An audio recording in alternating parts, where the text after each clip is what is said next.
migrating, even from your home. So this does not spell well. So we need to go to the schools and talk to these children, to remain in school, to complete school, talk to the parents if they are there, talk to the community leaders. We need to increase the quality of trafficking investigations and improve coordination between law enforcement and prosecutors, including conducting prosecution-led investigations and systematic case referral to the DPP. We need to accede to the 2000 UN Trafficking in Persons Protocol as a government. We need to accede to the Counter-Trafficking in Persons Bill that was passed in the East African Legislative Assembly, I think close to 10 years ago, and no member state has assented, including Uganda. Is there political will? I don't know. So let us task government to accede to this Counter-Trafficking in Persons Bill. Let us fast track the pending bilateral MOU between Uganda and Kenya to help victims to return home safely. Now that a number of our Ugandans are trafficked to Kenya for a number of reasons, I think we need to fast track this bilateral memorandum of understanding that has also taken long to be concluded. Let us finance, staff, and retool the rehabilitation centers, the juvenile remand homes, and all the children's homes. Let us finance the staffing and resourcing of the police child protection. Let us also enhance the in-house court that protects these children from the public courts. It is only in the remand home, I think, of Fort Portal, where we found an in-house court happening.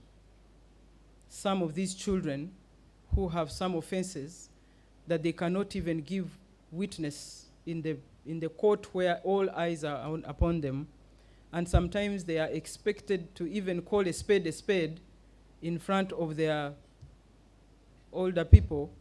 I think the in-house court needs to be financed so that magistrates or judges can go to the homes or somewhere, put an in-house court that will protect these children. Some are charged with adults in their offenses, and the adults will keep telling them, the moment you disclose that we did it, you will see me.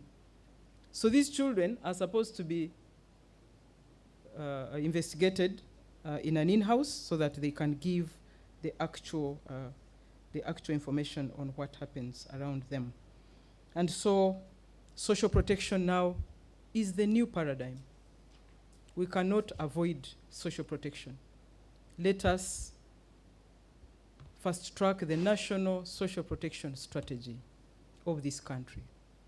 Let us fast track the national national social registry, the single registry. Let us fast track the business case on financing for social protection so that there is a human rights approach, a life cycle approach to all the citizens of this country right from their childhood. But if we cannot even give a single registration at birth, I don't know who we are planning for. Because it is at birth that you get your identity, that you get your nationality. But if this country cannot even register a birth, even if I was born in a banana plantation, I need to be registered because I'm a child of this country. That is why we have VHTs, I thought, that would record us who are born in the bananas. And even then, so that the health centers can record those who are upper class, who are born there. But if we cannot even have a registration at birth, then it is likely that we don't know the number of children in this country. It is likely that even the numbers of people we continue to talk about may not be there, or it is even more than that. How can we start targeting the poor using a national ID? Isn't that discriminatory? Who of us has an ID where there is written poor so that you can be quickly identified as that? So we cannot use national IDs to target the poor in this country. We need that registry that tracks whoever has fallen out of employment, whoever has gone on employment, whoever has fallen into the poverty trap, whoever has come out. And so this country will be planning well. I hope there is National Planning Authority here. I always loved the PSST's word before he went to that place where there is fire burning. He used to talk on TV and make very powerful presentations. I used to love his presentations. But at every end of his presentations, he would say, but is anyone listening? I want to end it there. Has anyone listened? God bless you all.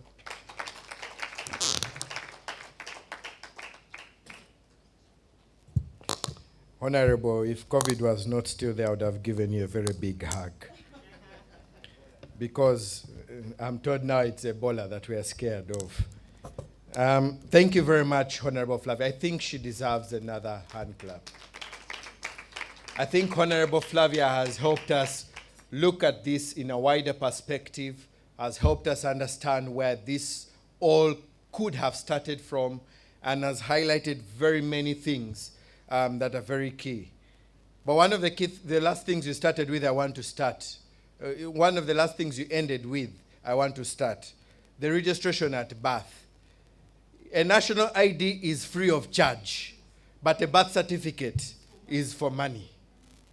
A national ID which is for an adult is free of charge.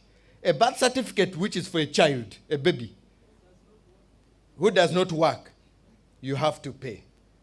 What, like a teacher would say, what went wrong? What went wrong? Thank you very much. You have raised very many key issues. Some of the key issues you have raised around the review of the Education Act. We have just talked about the fact that many of these children are out of school, and now we have an opportunity to input into the Education Act. You have said it in the right room and with the right people online. We are child rights activists, and we are listening, and I know we are taking note of some of these key things that have been mentioned even from Parliament, where we have been given an open ticket and invited to present to the Committee of Gender. Thank you, Madam Chair, for those lovely remarks.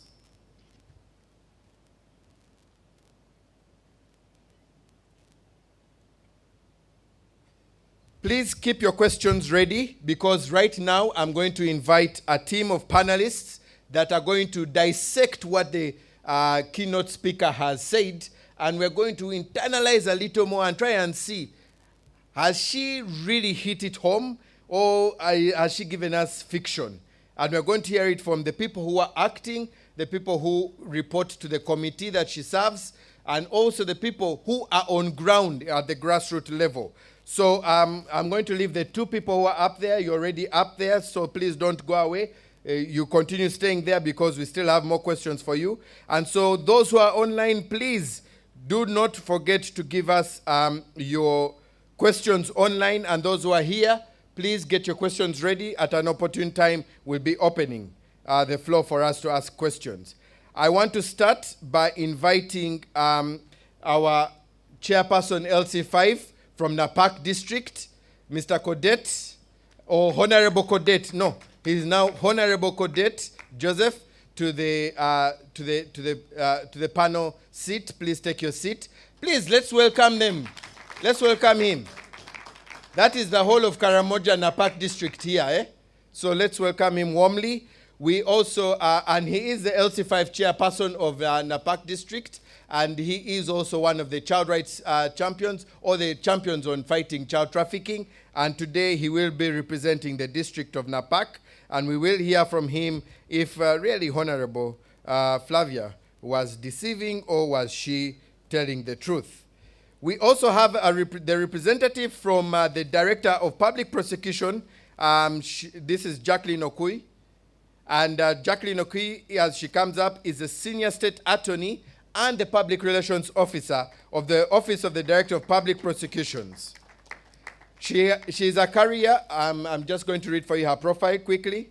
She is a career prosecutor, having worked with the Office of the Director of Public Prosecution in Uganda in various capacities for the last 15 years. Wow. 15 years working in ODPP.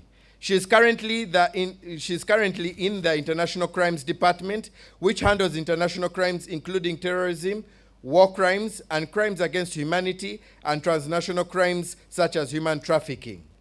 Ms. Jacqueline Okuyi holds a Master's of Law in International Criminal Justice and Human Rights from that university. It's from Netherlands, so you know why I failed to pronounce it. Utrecht. You have to have the tongue. A university that is based in Netherlands. She has acquired extensive training in international criminal justice, counterterrorism, and violent extremism, human trafficking, international cooperation, international human rights, trial advocacy, among others. Welcome again, Jackie, who is with us this morning. Allow me also invite the representative of the Permanent Secretary, Ministry of Gender, Labor and Social Development, Mr. Mugisha John, who is the Senior Probation and Welfare Officer, Ministry of Gender, Labor and Social Development, under the Youth and Children Affairs Department. He is also the coordinator of the Child Helpline Sauti 116. His profile is, John is the national coordinator for the government toll-free line Sauti 116, which I want to say, as UCRNN handed it over to Ministry of Gender for them to institutionalize it. I'm happy that they gave it to a young man who has kept it alive, because this is one of the successful handover from civil society to government, and it's still functioning. This is a perfect example of a success. So thank you, John, for taking lead in that. And they are responsible for reporting and receiving reported cases on violence against children and gender-based violence across the whole of Uganda. He's also the current coordinator of the National Task Force on Addressing Online Child Sexual Abuse and Exploitation. John holds over 8 years' experience in probation work and has been very instrumental on the issues of child protection. He is also part of the development of various policies, frameworks, strategies, and guidelines of the children in the country. John is also a member of the National Task Force on Combating Trafficking in Persons. John is very passionate about the welfare of the Ugandan-born children, girls and boys. Here in his profile, he said girls and boys. He didn't even just say children. He specified girls and boys. Welcome, John.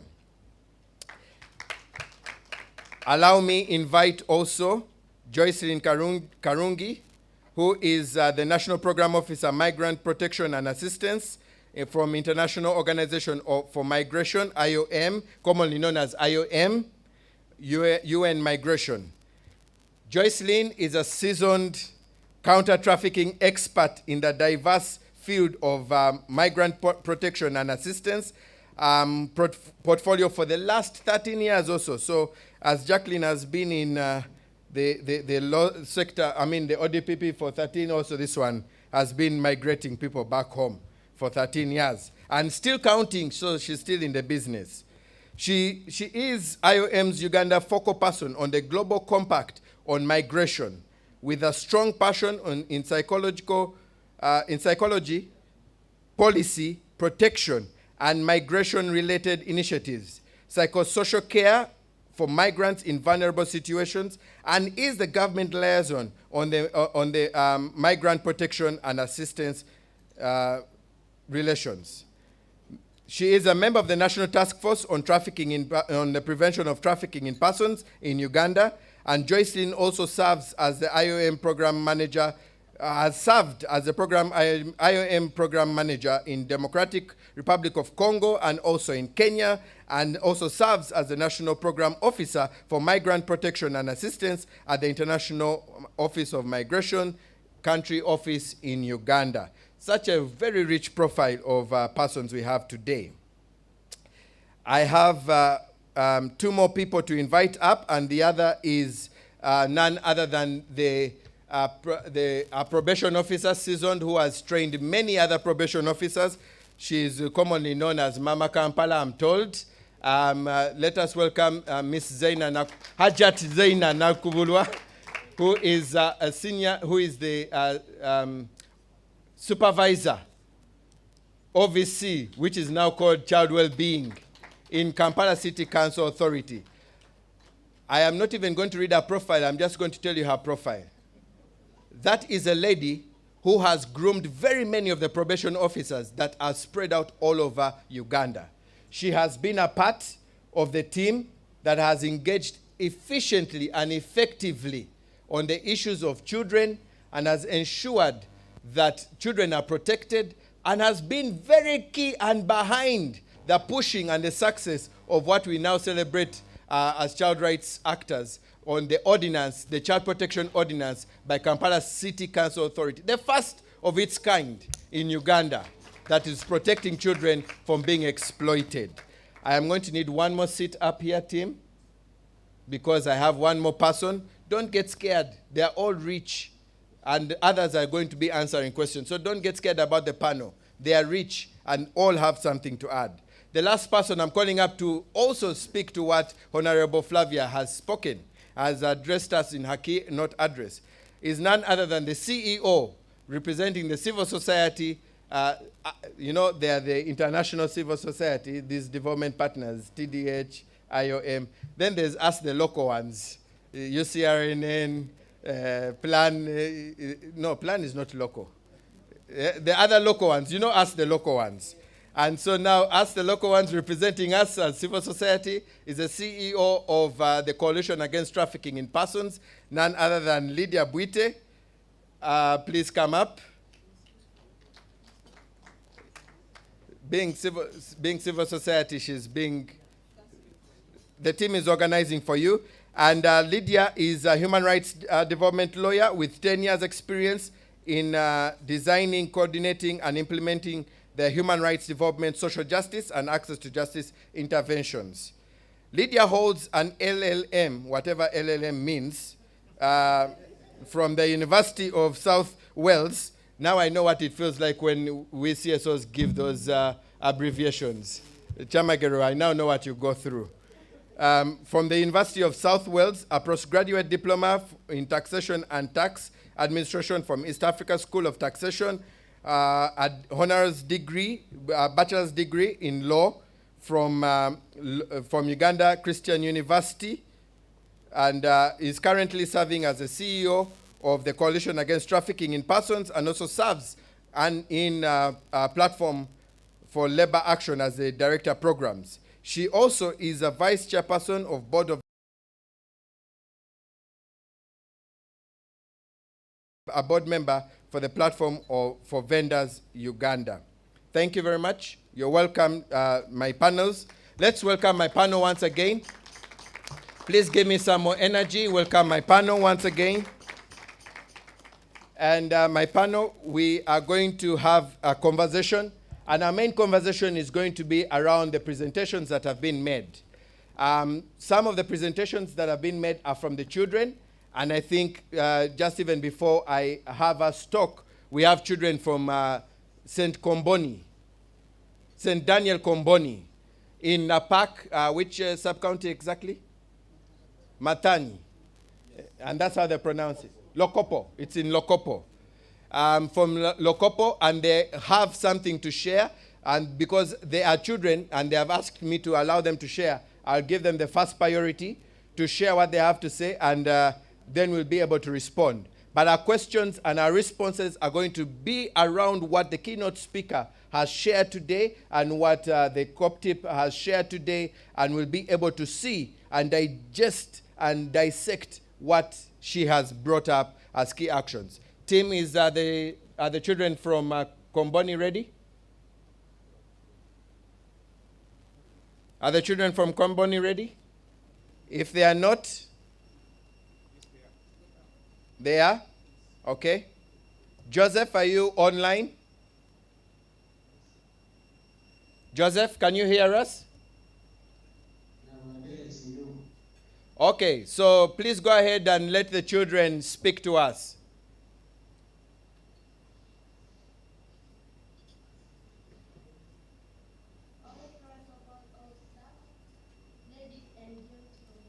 Joseph, could you switch off the camera so that we can, so that the internet does not interrupt?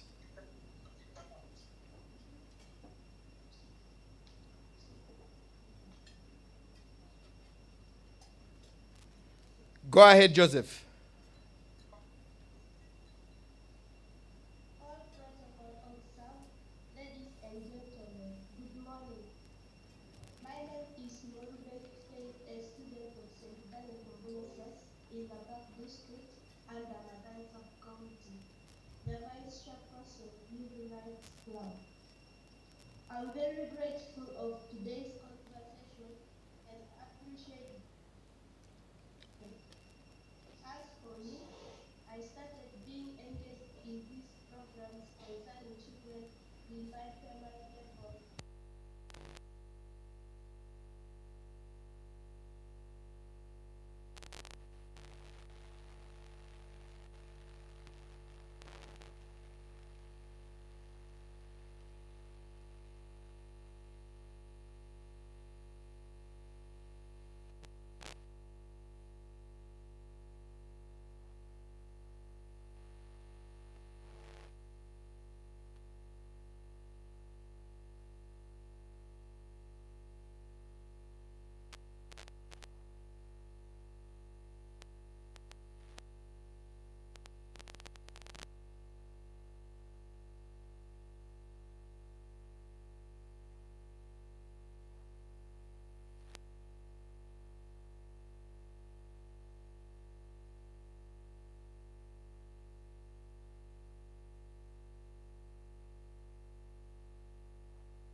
Guidance and counseling meeting with parents.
Thank you very much.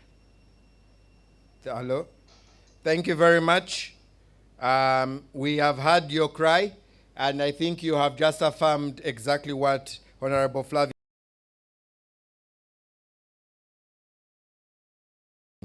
But what is hurting is what she shared and said that when she came to Kampala to attend the Day of the African Child, and what for her she saw was she was seeing her other fellow children suffering on the streets, walking barefoot and looking for food while she was comfortable in her uniform. That did not go well with her. How is it going with you? How are you feeling? Our LC5 chairperson, Honorable Joseph. Many people are asking the question, even online.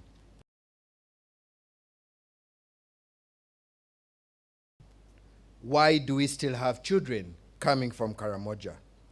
What aren't we doing right? What do we need to do right? You've heard from the keynote speaker raising key issues around the issues in Karamoja. And one of the key questions she asked is, are we winning this fight or are we losing this fight? what is not going right? Over to you. Or what is going right? Or what is going right? Thank you so much, everyone. I still want to correct the name my brother is mentioning. I am John Paul Codet, not Joseph. I want to thank everyone for... My apologies. I repent. Admitted. I want to thank everyone for coming for this dialogue meeting. And I want to state, before even I state the two questions somebody asked. The Honorable stated rightly when she came to Napak. And I remember meeting her and taking her through all that she has said. Now, the problems in line with the what are we not doing right, and why are children still coming? One of the biggest problems we have not done is the coordination. The coordination right from the partners, the center, and the district is not very clear. And so if the coordination was well framed, communication is given to the district earlier, those that are rounding up the children around here are able to communicate rightly, we should be able to solve some of this problem. First of all, as a district, what have we done? We have ensured that the traffickers find that going to Kampala is very hard. By closing some of the doors, we realize that the buses and the taxis were actually the ones where these children could travel and be brought to Kampala. But we found that when we put the roadblock around Iriri, the entry point in Napak, the children started with the traffickers, develop another route of exit. They developed the route of petroleum to Kapelebiong, and then they joined the main road from Olilim instead of Iriri. We worked hard with my RDC and the DSC team, and we decided to put a roadblock where we could stop them in Apetoli Makoboy, and that's why we netted about 3 of them. And now they have got scared. Yes. Now, but we have also realized that some taxis will come in the form of saying they have come to carry the passengers, and they pass Kapelebiong.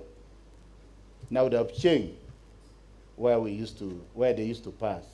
So that's one of the biggest problems. But what we are doing is to stop that and try to prosecute some of them, and I think about 4 of them have been done. Now, the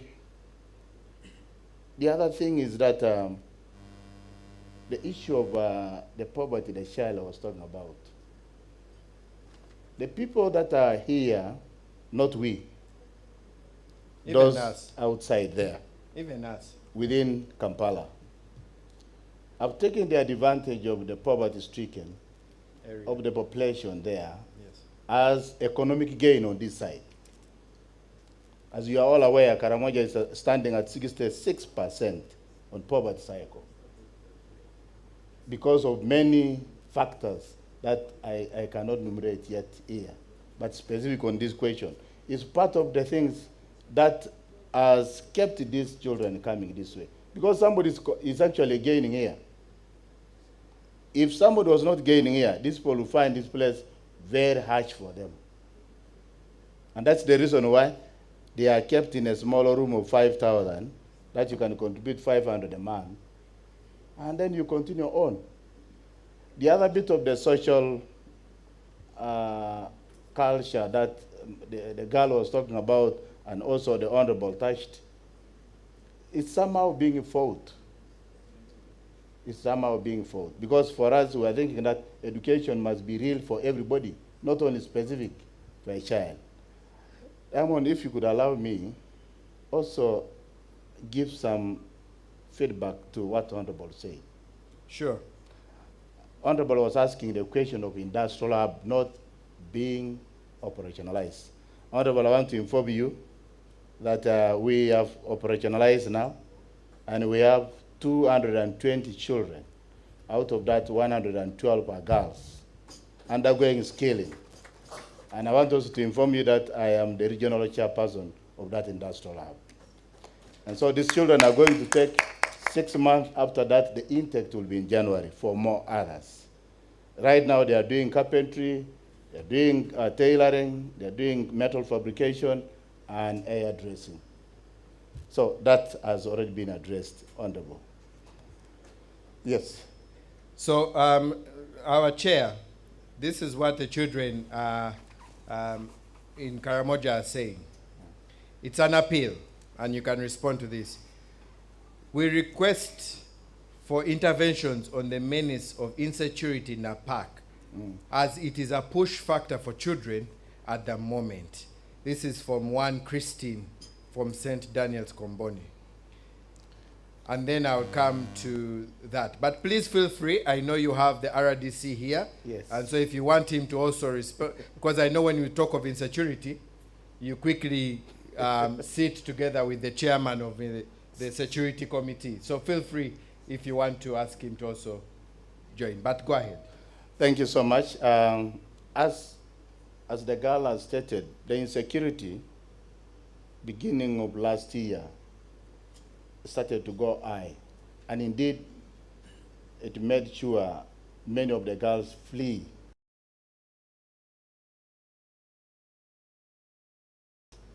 As the rest go for, for raids.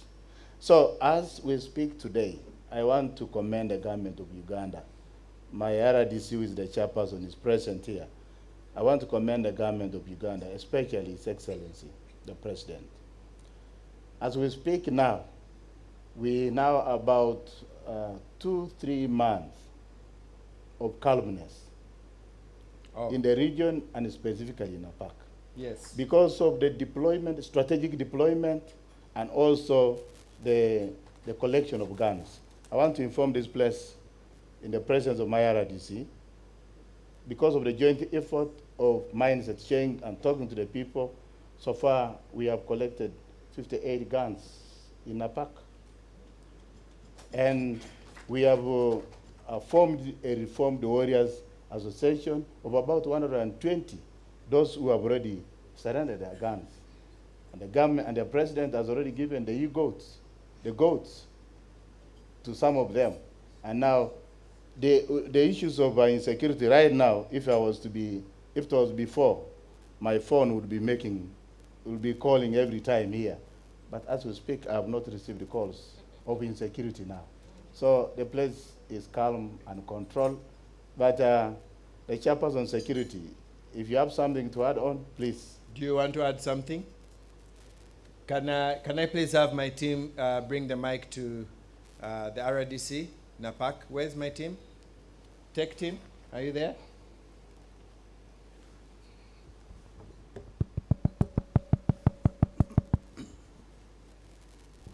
Thank you. My name is Okore Dennis, the RDC NAPAC. I'll just use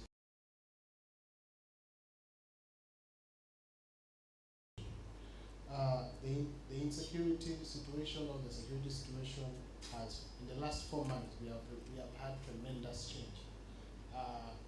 When we went out as a district security committee, we wanted to make NAPAC a model district. Yes. As regards security. Yes.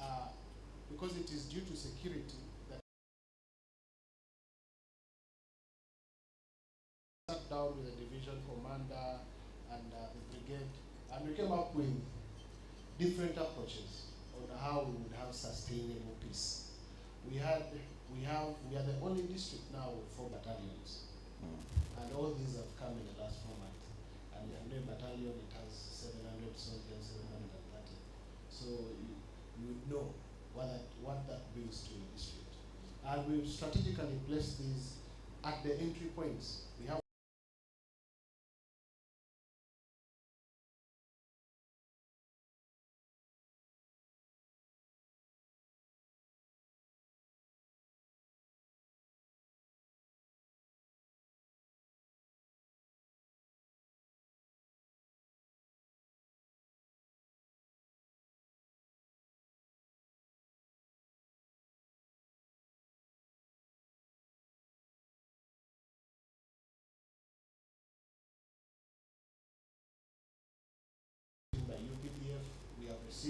forces that we requested for, and we are very well using them. So counteracting an effective response to raids, we have the highest number of recoveries now registered.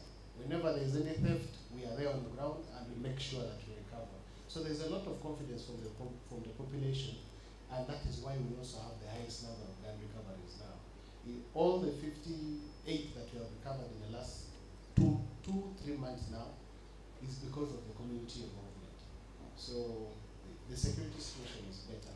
We are only now working on how we can really leverage the position we are at now to stop the issue of child trafficking. Thank you.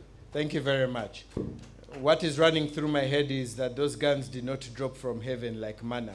So I'm wondering if the perpetrators that were selling those guns have also been caught and have been brought to justice. Has justice been served? Also, I do know that as a result of the insecurity, the community, and this is my last question to you, Honorable, the community was not able to go into the farming, into agriculture because of the insecurity. If they had crops, the crops were destroyed. They were taken from them. And as a result of that, in the news we have been seeing that almost every week you are losing 100 people, almost. I'm going with what Chamagero reports on news all the time, and the Kenneths, what they report on news. But okay, we were losing people consistently. My question is, what have we done to ensure that we can recover that time and ensure that the people who have lost, because they have not also still planted for this rainy season, how are we going to ensure that we have sustainability and help, call it the recovery program? In a way, do we have any sense of direction on that? Thank you so much. You're and right. if not, or if you do, where would you need help? Thank you. You are right to state that the insecurity has contributed to the famine in the region, and Napak in particular. Of course, the ox plows that people used to use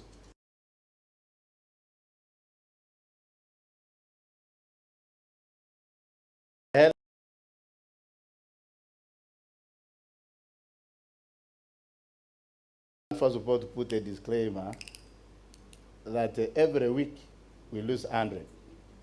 I want to state that in the front of everybody, that in Napak we have only lost in a span of, let's say, a year, from January. Yes. It is 180. From January. Yes, so it's not 100 every week. Chamagero, you've heard, please correct your statistics. And the people that we have lost, it is actually people from 50 years and above. And another category is the people that are taking ARVs. You know, when you cannot take an ARVs with an empty stomach, and the TB cases. So the elderly were being abandoned because children had to run to the streets and leave them there. So they had no option apart from, you know, calling God to take them in a very painful manner. So what have we done in order to make people recover from that?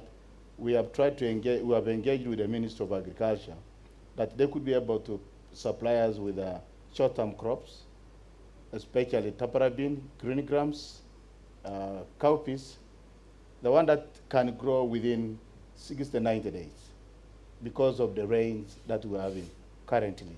But the other thing also is that we want to thank the partners. They were able to listen and to respond to our cry. Over 17 non-governmental organizations were able to rescue us with food, and dwelling places was actually part of that. And they rescued the people, otherwise we would have lost more of the people. Now, why we need you? We need help. We want to mechanize agriculture. Yes. We want to create alternative livelihood for the people. Because a tractor, if it is given to the farmers, cannot be raided. But the people can open a large scale of land other than going subsistent farming. Okay. So if there is a possibility, can we put our hands together and we get, we mechanize agriculture? Okay. Napak is very fertile. Yes. On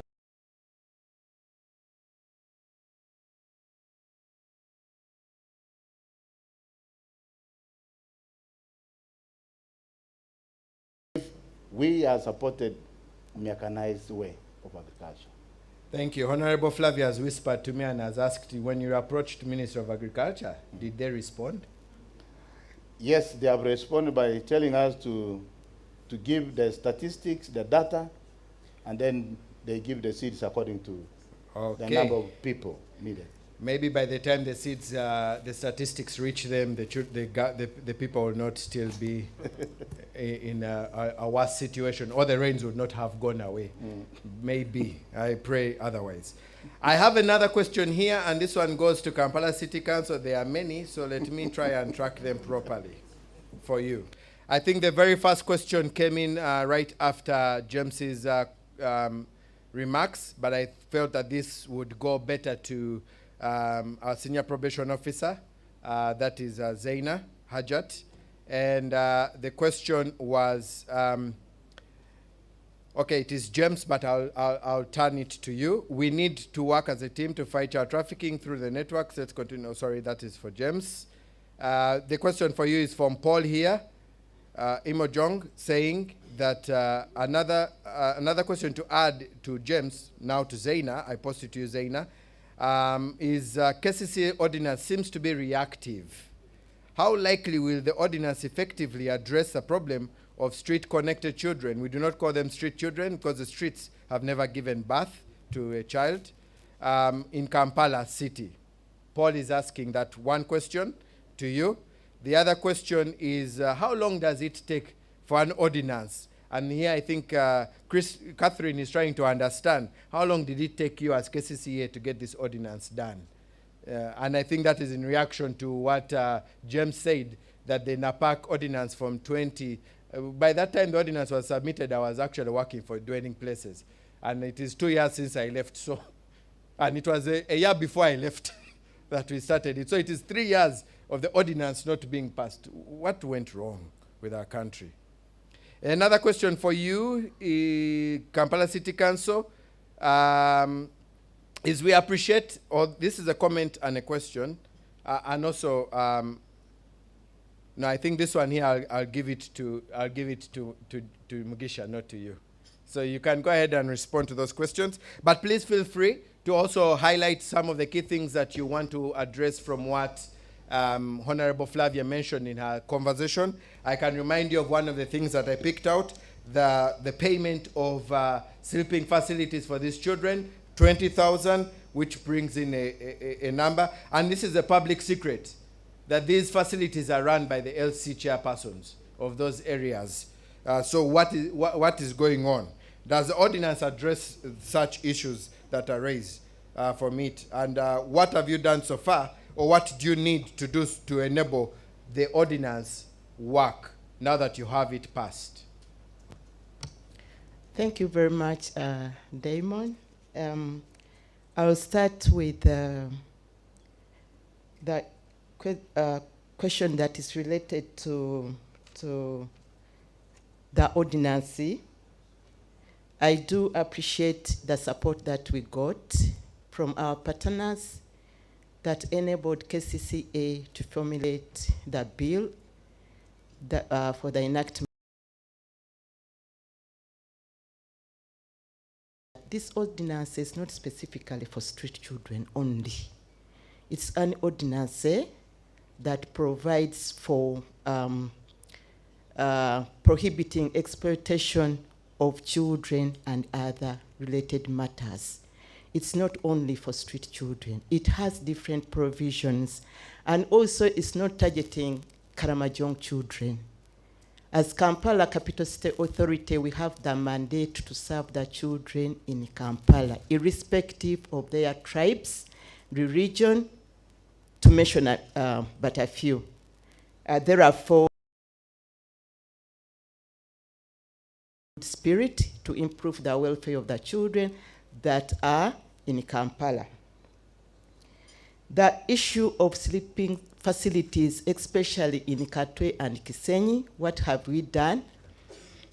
Fortunately enough, I now have 2 gentlemen that are always surrounding me.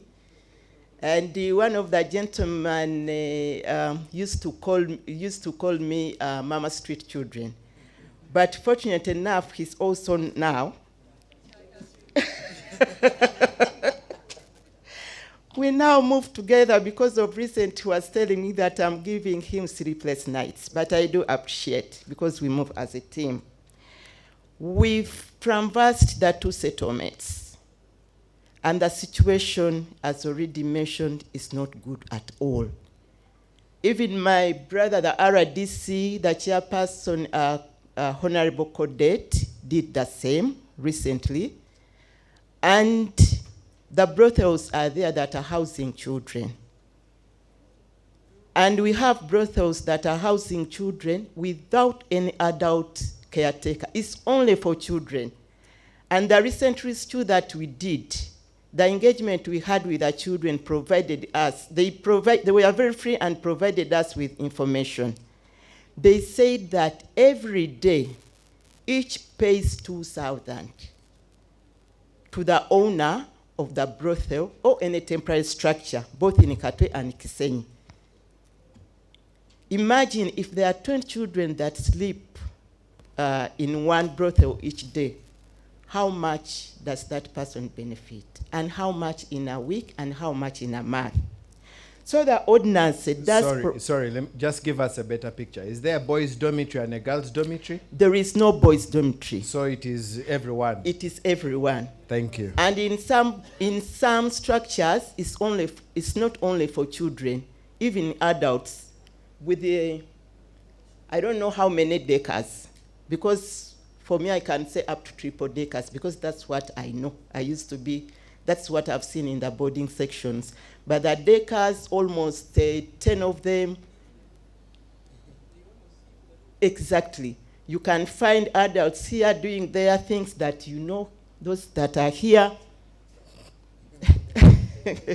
Then you have the children and you really wonder what kind of generation we are raising. The ordinance does provide that any person who is leasing out a temporary structure, a tent, anything for purposes of exploiting children will be charged. And what are we doing? As KCCA, I can speak from the social protection angle, but issues that are related to arresting the traffickers, gathering the facts, we need to work as a team. We need investigating officers in the lead. And actually when the commissioner was making a presentation, we said that I think we need Commissioner Julius on board because the traffickers here in Kampala are encouraging those children to come. And when we asked those children in Masulita, when you come here to Kampala, how do you find yourself getting to Katwe and Kisenyi? And they said, back in Napaka, Katwe and Kisenyi are well known. They're selling like hotcakes. And when we come here, when we reach the settlements, we get the accommodation that we want. But our ordinance provides, and I believe it is going to bite. We started biting, and it's going to bite because even us, we are fatigued. We need to do things differently. The rescue exercises is not something that is sustainable. It's not sustainable because you rescue, others are coming. And KCCA, we are at the tail end, at the end of the chain. Okay? We are at the end of the chain where the problem manifests itself. Thank you. Then, just before you answer that question, you know, this is a dialogue. So I want also the people in our community here to engage in the dialogue. So I'm going to ask my person to move. I know you have one more answer, but you raised something about partnerships and about arresting. And I don't want us to lose it because we have the arresting officers in the house here. So I want to ask you to go to the head of child and family to give us an idea of what should we do to help Zaina arrest these perpetrators that are breaking the law. Let's see if you know who the head of. Don't mind, I'm ambushing everyone today.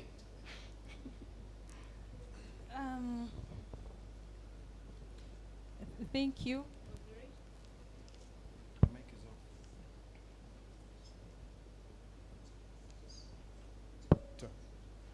The mic is off.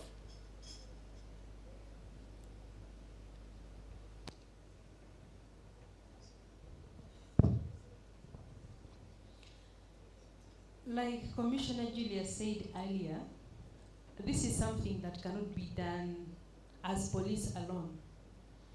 And quoting what Honorable also said, that we need information, as in we need to work together. Communication needs to come in handy. We need to sit and plan and get to know what we are going to do. Incidentally, the traffickers are known, but I don't know why we are not doing it right. We as police, we arrest on several occasions, and we've arrested. But then, do we stop at just arresting? We have the investigators, we have ODPP on board, we have the judiciary on board. But there is something that we are not doing right. We are not treating the root causes, but we are now just dwelling on the effects. So we just need to sit once again and plan in unison, but not in isolation. Because each one of us has a role to play, and we know our roles, but I think we're just operating in isolation. So to me, we just need to get every stakeholder on board, and then we make sure that we support each other. Because at the end of it all, we are working towards helping these children access justice and protect their rights. We do not feel comfortable seeing these children being used to feed the adults who are supposed to work on their own. And these children are missing out on education. They are being mistreated under the sunshine. They are being defiled, and all sorts of things. To me, that's what I think. Thank you very much. They are doing arrests, but the perpetrators, okay. Has justice been served? Has justice been served? Please get my microphone. Please get my microphone. Thank you very much, Maureen, for sharing with us. Let's come to the table here. We have the Deputy Director and Director from KCCA, John Bosco, and then also Godwin. Please go ahead. Thank you so much. It's good that everyone is here. Minister of Internal Affairs is here, Police is here, Justice is here, and let me even stand. The CSOs are here. Everyone is in this room. Once again, my name is John Bosco Bashinyora. I'm the Acting Director, Gender, Community Services and Production. I came into this office in May. Substantive, I'm a town clerk. I've been a town clerk much in the division. When I came on board, the task that was given to me, when I met my executive director, the task that I was given, that I needed to address immediately, was the issue of street children. Prior to assuming office in May, there is a rescue that had been done in April 20th, 2022, where around 160 children had been rescued and taken to Koblin.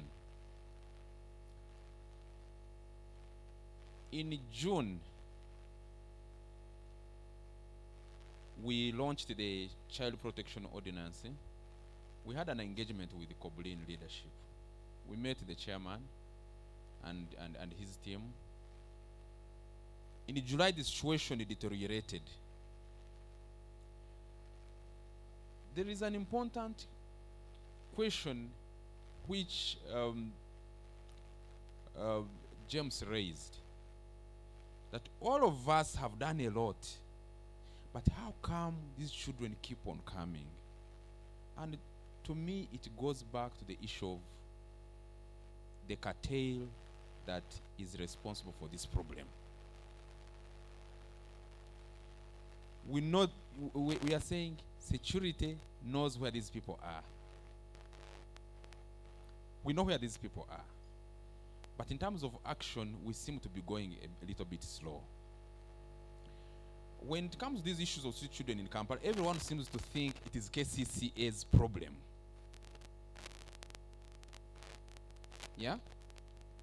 It's KCCA's problem. That's what everybody thinks. And unless probably KCCA comes out and takes on this problem, they think the problem cannot be resolved. And in my own opinion, in my own analysis, KCCA is at the receiving end. This problem can only be resolved if the investigative arm of government and the judiciary takes on this problem and will not see these children on the street. At least the numbers will reduce. We'll probably deal with these other children that come on the street because of other issues due to family breakdown, etc. But the problem that we are currently facing as the city is the issue of, it's an economic issue where children are being used for begging, etc. Let me give you the statistics, quick statistics. In August alone, we rescued 555. You cannot believe it. 555. Only in the month of August. You can imagine that number. 274 children as we speak now are in at Masulita. 258 were taken to Koblin. 23 at the reception, Nagu reception. But you can see that now they have actually started to come back on the street. If you move around, well, there are not so many, but they have started to come back. If you go to the shelters, in Katwe and Chisenyi, you'll see that the numbers are overwhelming. All right? Why do we need internal affairs? I want to emphasize this. Why we need internal affairs? Julius Twinomujuni, I think we need him on board. We have been working with the police. There is this component of trafficking. And I think it is something that we have not appreciated, that actually this is an issue of trafficking. I want to interest Julius that you don't need even to go very far to look for the traffickers. They are there on the street. The streets of Kampala have been divided according to the sub-counties where these children come from. And each trafficker is actually in charge of a given location in Kampala. There is someone in charge just next probably to your offices of internal affairs.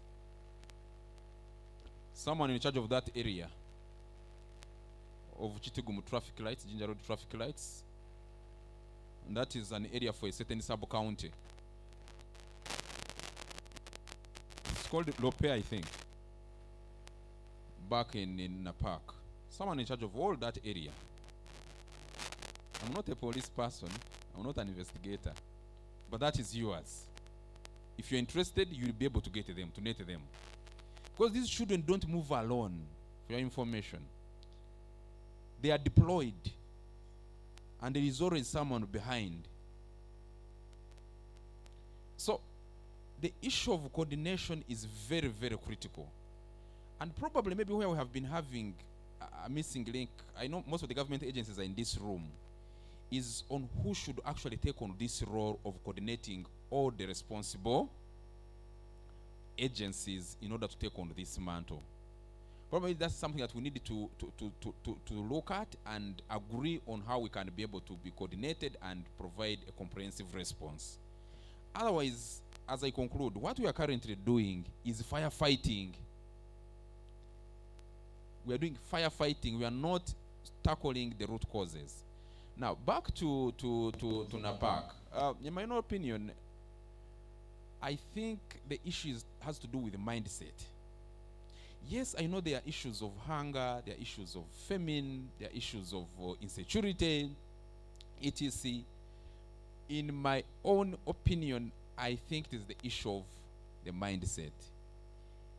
There are so many other regions in this country that are facing similar challenges. I think what is important on our side as leaders from NAPAC is to tell the parents that, you know, let's be in charge of our families. Let's be in charge of our children. Let's not sell our children. Because these children are being sold. They come here, even when we take them back to NAPAC, by the way, for your information, somehow in one way or the other, the parents, I'm told, find transport for them and they come back. They actually borrow money from the circles. Yes, and they come back. All right? The VSLAs. So, as cases here, what I want to mention is that we are strained. We are strained by this problem. Given our limited budget, and yet we have to, you know, to remove these children from the street. Thank you. Yes, so it's It's tough. So let's really come up with solutions that can be able to work, and we get coordinated, and we move forward. Thank you. Submit. As you said you're constrained, I remembered something, that every time you've put a traffic light, then you have also invited the children. So my question is, when they're planning for those traffic lights, do they involve your department to understand how it affects children? Because whenever they put a traffic, you remember, when Kololo didn't have the traffic lights, they were not there. But now the Kololo has traffic lights, the children are there. Wherever they are, let me put my emotions aside. Yes, Deputy Director. Thank you very much. Good morning, ladies and gentlemen. Is it still morning? Yes, it's now afternoon. Good afternoon. I want to really thank God for this opportunity and thank the organizers. What a good meeting it is. Those of you who were at Parliament, at the Parliament entrance, when we were setting off for the Journey of Hope, again organized by Dwelling Places in conjunction with other partners. You will recall we had passed the Child Protection Ordinance for Kampala that we are talking about. I alluded to the fact that we are going to implement it immediately. And we have started the implementation. And some of the things to take you through what we are doing, we are sensitizing the public. We are using the mainstream media, but we are also going to the extent of using the chizindaro, I don't know, the megaphones. We move around with this vehicle, telling people about this ordinance. One of the things that has not yet been mentioned here that I want to mention in this Child Protection Ordinance is that this person who is handing out whatever handouts, money, food, or whatever materials on the street, is also aiding the child to be on the street. And the ordinance also handles that person legally. And we are sensitizing the public. Next step, we are targeting to find these people who are handing out whatever they're handing out. We are taking them to court. Ignorance of the law is no defense. There is no defense, but we also thought that we had to do that good act of sensitizing the public.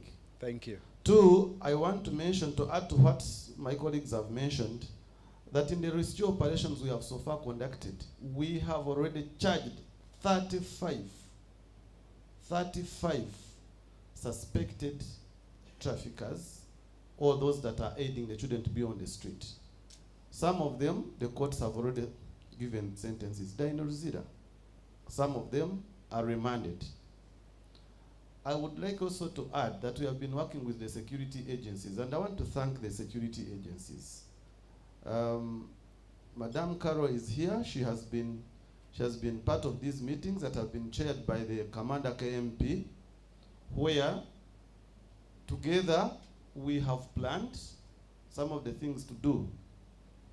At one time, we were planning to go to the shelters and address the issue that Mama Kampara has just mentioned of the children who are unaccompanied and are staying in that shelter if you go there. In fact, one of the things I want to mention here is I invite us to make an effort to go to Chisenyi, to go to Katwe, and we look at the conditions we are talking about, where these children are staying, especially at night.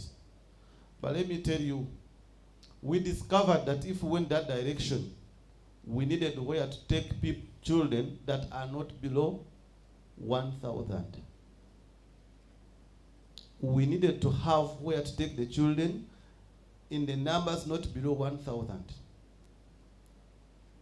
That is one challenge. 2, we also discovered that as we were planning that, the children were also changing the dynamics.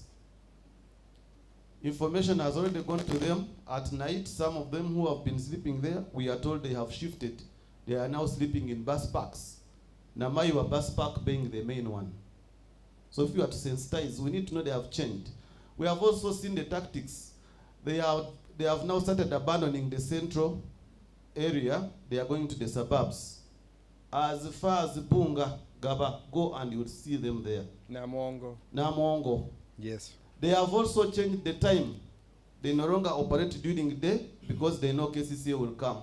They come in the evening and at night and during weekends. There is someone behind this. The other appeal I want to call to us here, let us make an effort and visit these rehabilitation homes where they are. One of them is Masurita, run by USO. Go and visit them from here. Listen to them, talk to them, see the conditions there.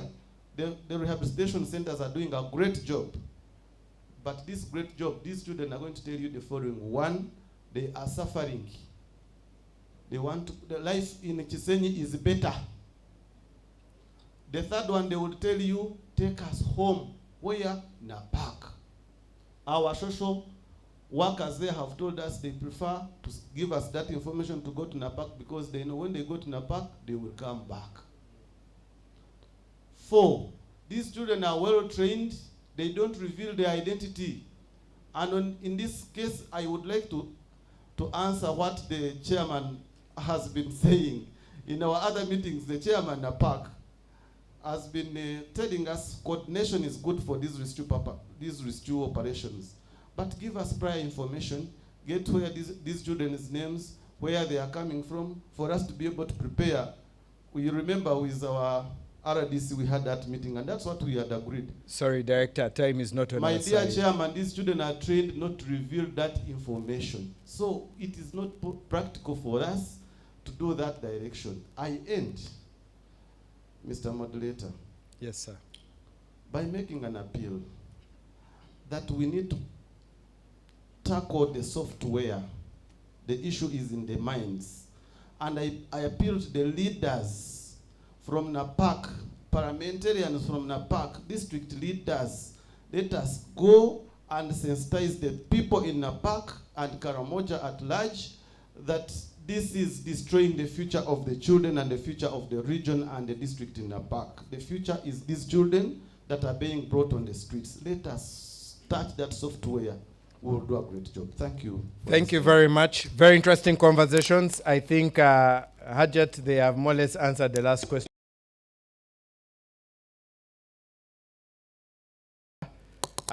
Ministry of Gender. There is a question here. Very important conversations, very important points raised. Ministry of Gender, the questions here for you are, we appreciate what KCC has done and the other organizations in rescuing children. However, we request that the government should improve on the government facility in Koblin to be able to care for the returnees who do not know their homes, have no family back home, and also those whose parents are arrested. I was about to ask that question. What happens to when you imprison the parents? But here the pastors, they also want to be a place to be protected, so they need a place to be, so that they do not remain stranded and be pushed back into the hands of the traffickers. So the question is, Koblin is not a ready facility, according to the people who use it. The chairperson, Gender, mentioned that Kampiringisa is also not a facility able enough. We have also visited, many of us have visited Kampiringisa, and we know the state Kampiringisa is in. The question, as the children, they appreciate the efforts to protect them, but they feel we can do better for them. Then Bismarck, who I think is from Bulisa, says that as we're talking about child trafficking in Karamoja, for them in Bunyoro sub-regions, children drop out of school simply to join the sugarcane plantation activities. The question is, they're asking, what are the measures put by government and on the factories on who should join the activities? Child labor in Bunyoro is a high-risk mark, and we also know child labor is an ingredient of child trafficking. These questions are for you. Thank you, Damien, and good afternoon, ladies and gentlemen. Well, it's a dialogue. It's a very interesting conversation, and I wouldn't want to be so technical, but to bring it to our level so that we are all on the same boat. And I want to appreciate Honorable Flavia and the team that visited the remand homes, as well as Camp Elingsa, and as well as other institutions that the ministry is running. And I know we shall be appearing before the committee to answer on various issues that they raised. But I wanted to first clear on something, especially with Camp Elingsa. During the financial year 2018-2019, when we had that massive remove of children working with KCCA, police, and other agencies, the intention was of using Camp Elingsa was because of the size. It was a site for vetting. Who are those from Napak? Who are those from Bunyoro? Who are those from Kampala, Masaka, name it. So it was a way of sieving so that we would be able to know which children are supposed to go where. But it wasn't where the children were being placed. It was more of like a central point, just to help the teams be able to screen the children. I do appreciate that, yes, the conditions of the government institutions are not in the condition that would want them. We had a budget line which was supporting retooling as well as renovation of our different institutions.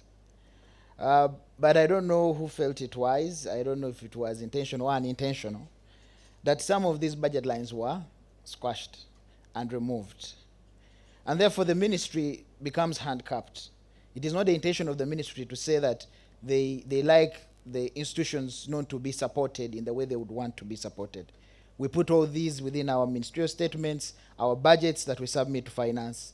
But at times, the challenges come in when the time for realizing what we have requested for. Just this quarter, we all are aware, and Ministry of Finance has come out clearly that what they released to most of the government institutions was more of the wage bills. There was nothing on issues of operations and all the rest. So it becomes quite challenging for us to respond appropriately. But I also want to thank Parliament that they still allocated us some money, and we received that money for issues of street children. It was about 10 million. And this is what we have also used to support cobbling. Cobbling is very special. 10 million for the whole year? 10 no, million? Just for the quarter. For the quarter? It was a bigger budget, but because of the cuttings and the release that we actually received, I have to be honest, because these are in Employing Day and site, you can also see them for yourself. So cobbling is using this money, and cobbling has not been in the same state as initially how it started. There's been quite massive improvement, but I know we can still do better. And as a ministry, we are taking various steps, of course working with partners, but also urging government to give us resources, one, to fence off that ground. We have also been working on the issue of the title of that land. You must understand issues of ownership always come into question, of where you find government land being encroached on by the locals. But we do appreciate that there are quite many challenges, but we know we are trying to do the best that we can. And at times, when we make plans, there are certain things we don't foresee. Like now, the recent return of the children that were brought from Nairobi, the ministry had to adjust and make plans in order to host these children there for support. Some of these things happen, colleagues, but we believe that in partnerships, very strong, that we can do something and be able to support them. The issue of children in sugarcane plantations, I don't think it's only Bunyoro. Just before you go to the plantations, you highlighted about the budget, and I just want to throw something.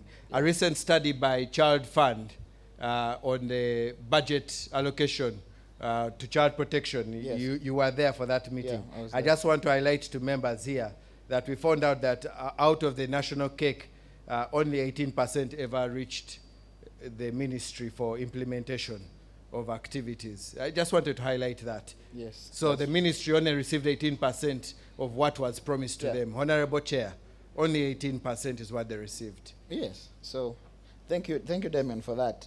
Of course, it's quite interesting, and that's why I tell people that the ministry will do what it's supposed to do. That is policy, the frameworks, plan for the country, plan for the children. But they will not go into the kitchen as well as determine that you give us this and they will pick it themselves. They must follow the process, and those who are charged with the duties of ensuring that the ministries, departments, and agencies receive the budget lines to implement, then have to support. Because even us as ministry, as partners, we rely on other institutions, whether it's ODPP, whether it's police, they must have the resources. So it mustn't be supporting one institution. We must look at the whole child protection system in order for us to be able to respond. On the issue of the sugarcane plantations, I think it's not only Bunyoro, even Busoga. We have seen there are quite many areas where we have found children. And Damien, you know, sometimes we call partners and we are giving you some of these cases that we receive. People call us and say we are seeing children in plantations. And sometimes our level of response, or even sometimes these people that recruit these children have people who are informants within these settings, that even when they see anything coming that they are not aware of, the children will scatter, people will hide them, and sometimes you may not be able to see what actually people reported. It's quite cumbersome, but we are aware of the problem, but we think we can do more. We need children to speak up more for their colleagues that are missing in schools that they have seen in plantations, and for us to be able to respond appropriately.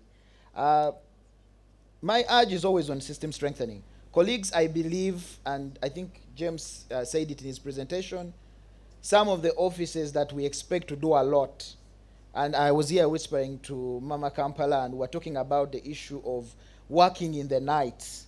You know, some of these operations have to go beyond even the normal, and we are challenged. It is not intentional. Sometimes when people talk about budgets, everything people think about is people want money. But we want resources. We want to be tooled to be able to do the work efficiently and effectively. But also we have it in mind that the institutions themselves are not the lasting solutions in order to support and remove this issue of child trafficking. We need to put the family back at the center. And I am glad that the deputy stated it from KCCA, that the family, these people who are becoming fathers and mothers to these children, must take that ownership. We must reach a point whereby we become a little bit, I would say, annoyed. My commissioner calls it getting annoyed. We must get annoyed. Sometimes as a ministry, we have operations with police and others, and you come and you see things being done, and you get amazed. And sometimes, innocently, some people are helping innocently, whether it's churches, mosques, bringing food, bringing resources, and supporting these people, and making these people believe that this is the best that we can actually get in life. So we must be able to do much more, and I think we can be able to go far. The other is the boy child. I liked it, Honorable. Thank you very much for emphasizing. I have said it before, we are targeting and focusing more on the girl child. And I think I was clear in my bio, and that's why Damien emphasized. We have boys and we have girls. The more we neglect the boys because we believe they are able to respond, they will not get pregnant, but they're the ones making others pregnant. They are not we are vulnerable. able to believe that these boys will not lower these girls and help them traffic these girls. We are thinking wrong. We have cases of child trafficking where the people that collect these girls from the community are boys. They go around giving nice promises that what is in Kampala, what is where, you can work as a maid. And also I have to charge everyone that sometimes we ask certain people to get us what we call maids for our homes, the domestic workers. We don't care where these people are coming from, how they have come. We don't even ask. We reach and give them the children. Now when tomorrow you see videos circulating on social media that a maid from hell, you start cursing, where is government? People are not doing their work. But where exactly did you get this person? Who is this person? Is this person a child? Can a child take care of another child? Why are we burdening people who are not even ready for responsibilities? So I think it has to come back to us. We must take the charge, and I agree with the Honorable. I think we have to institutionalized domestic work. We must be able to create a level of a standard, that this is the standard we expect, these are the duties, this is what is entitled to someone, and this is a way so that someone can be tracked. People have built fences. I sometimes listen to recordings at the helpline, what the staff have registered. I can assure you, people listen to their neighbors who have high fences, they don't even bother reporting. They say it's a normal thing. Then we start responding to just minor effects which have come out, and people get excited that we have really brought justice. We haven't. Many are still suffering, and I believe we need to do more. I need to charge us. We need to do more. Sometimes you break down and you have tears looking at a girl who was beaten by a person who is a PhD holder, who is from a good family, and this girl is 16 years old, 15. Why? Because she did not mop. Why did she mop? She was in her menstruation period and she was in pain. It's really quite challenging. But I still throw it to us back. It needs all of us. We need to really come collectively. Or else we shall continue lamenting to those who are already converted in this room. Those who are not converted are still outside there, and they are even urging more and recruiting more. So child trafficking to them is a normal thing. It's a help. A person loses their parents, a child, and someone says, I'm the brother to the late, I will take care of this child. And you take the child and turn the child into your work. You take the child, you know very well your partner is someone who has no self-control. You lower the girl, and the girl is abused and tells you, Auntie, your uncle did this, and you conceal and you make sure everything must die. Because you are connected, you know John, you know Damian, you know Maureen. You say, hello, there is something, you know, this girl is accusing, she slept with the Shamba boy. You cover everything and destroy evidence, and you ruin this child's life. We beg, there must be something done differently. We should stop lamenting and dialoguing and do more action. I call for action. I want action. That's all. Thank you, John. I need to ask you a question, because you're one of our only source of data on these issues of violence against children. Yeah. Could you please help people and give people a picture of the violence against children? Because that helps create the vulnerability of the child, and it makes it easy for them to be trafficked. Because, I mean, if I'm being beaten at home and I'm being told, come and I give you a better life, why would I stay at home when I can go for a better life? I mean, they tell me you are going on an aeroplane. Yes. Eh? The first time, anyway, let me not tell you myself when I first entered the aeroplane, but you can imagine. Yes. As a ministry, through the Sauti 116 helpline, in a day, currently we are receiving on average 1,650 calls. That is on average. That means I have divided and said on average, but it can shoot up. But 80% of the cases that we register are cases where you find girls have been sexually violated, and also you find that there are cases whereby the girls or the boys are prone to being exploited. We have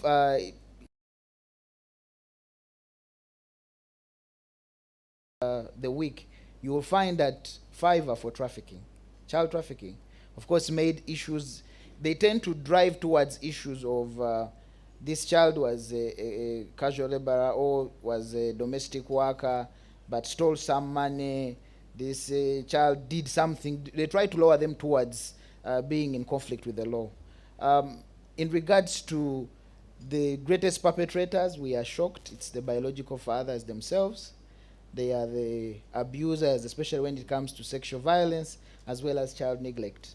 The women are suffering with the children, and the men are somewhere drinking in different joints, as well as some who would expect to be change agents are actually the ones that actually violate more are the children. Where we have both parents, there is high violence. You can't believe it. Father and mother biological, there is more violence. Of course, single parents are the most, followed by both parents. But it's quite bad.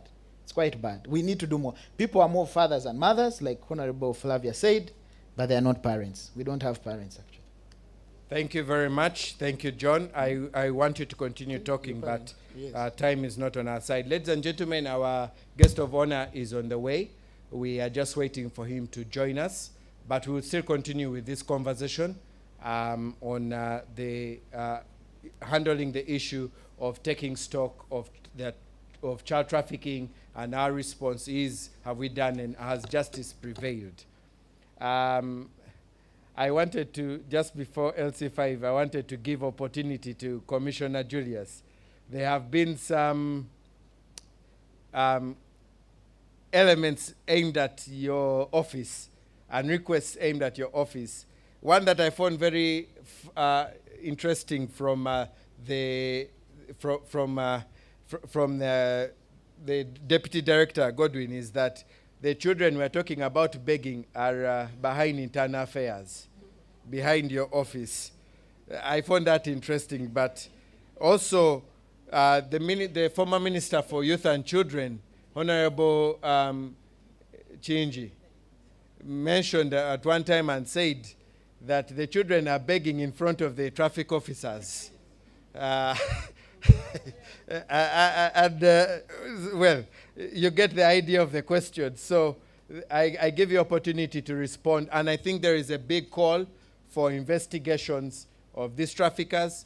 So I give you an opportunity to respond. I know you are also Deputy Director CID. So definitely you can give us guidance on what it takes to do investigation of such a crime.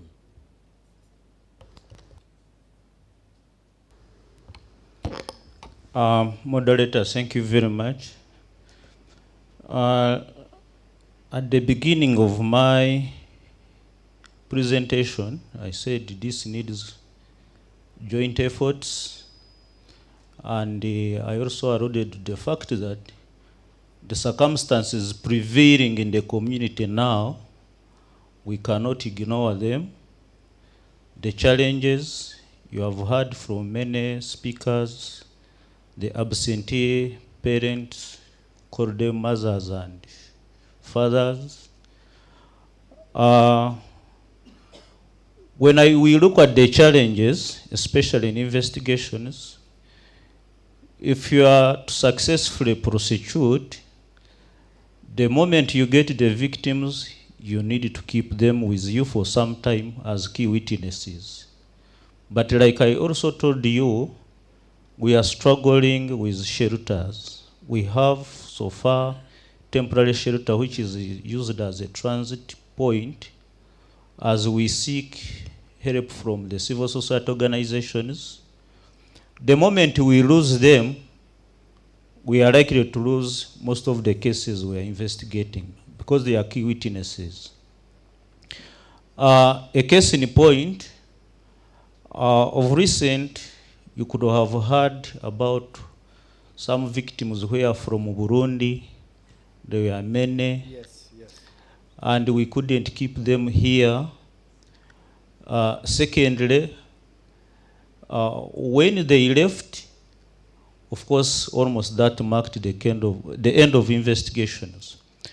Like I've told you, last week I shared with our counterparts from Kenya. They also have a similar problem. And you know, these victims are not criminals. They are not supposed to be kept in police cells. The moment you put them in police cells, you are victimizing them the more, the trauma. So, collectively, like I've said, we need to work together. I want to call upon Honorable. I want to thank you for the work you are doing, but I also want to, through you, very soon we are bringing a proposal about rehabilitation centers. I hope it will be supported so that some of these issues can be resolved. Because we talk of prosecuting. I thought people would clap when you said that, because that's a very important move by government. Government taking charge and having its own rehabilitation centers. Let's appreciate government for that move. Another point I wanted to tell you about, much as we shall investigate, prosecute, convict, sentence people, the traffickers, but we should put in mind, especially the victims, when we get them, we end up taking them back the same culprits. And unless we get ways of resolving that issue, I don't think we shall go very far. Secondly, I want to comment on the issue of Napak, where some victims have been restored, taken back. When you look at the pull and push factors, I think now we need to set the trend. The pull factors should be at the source where they are coming from. But the question is, how do we do it? For example, in Kenya, my counterparts were telling me the maids from Uganda are more marketable because they are hardworking, and when they get money, when that money is sent back home, it is an incentive for more girls to go there. So now that one again becomes a pull factor, which to me we need to change. We change the trend. The pull factor should be at home. Our families, ourselves, it has been talked about by Mr. Mugisha. We should start from our homes. We develop our homes. Let them be homes good for the children to stay in. I thank you. Thank you very much. James Peter Olupot from Karamoja also agrees with you on that point and says that he agrees totally that the solution for this out-migration starts right from the household, and we need to ensure that the household, the family, and community levels in future, if possible, also take this dialogue, James, take this dialogue to Karamoja and make sure it is in Nakaramajong. That is what the request is. I'm only just the vessel to provide that information. I want to jump quickly to international. I know there are people who want to ask, but time is not on our side. And yet I want us to also understand this issue at international level. We have kept on saying Nairobi, Nairobi, Nairobi. And when you go out of the borders of Uganda, the people who understand out-migration better is none other than IOM. So allow me request Joycelyn from IOM to give us an idea. How does this issue of child trafficking reflect at international level? Is this just a Ugandan problem? Does it exist beyond the borders of Uganda? Is Uganda contributing to out-migration beyond the borders of Uganda? What is the real situation? And I want to ask another question. How much does it cost, approximately, to bring back one Ugandan, one child?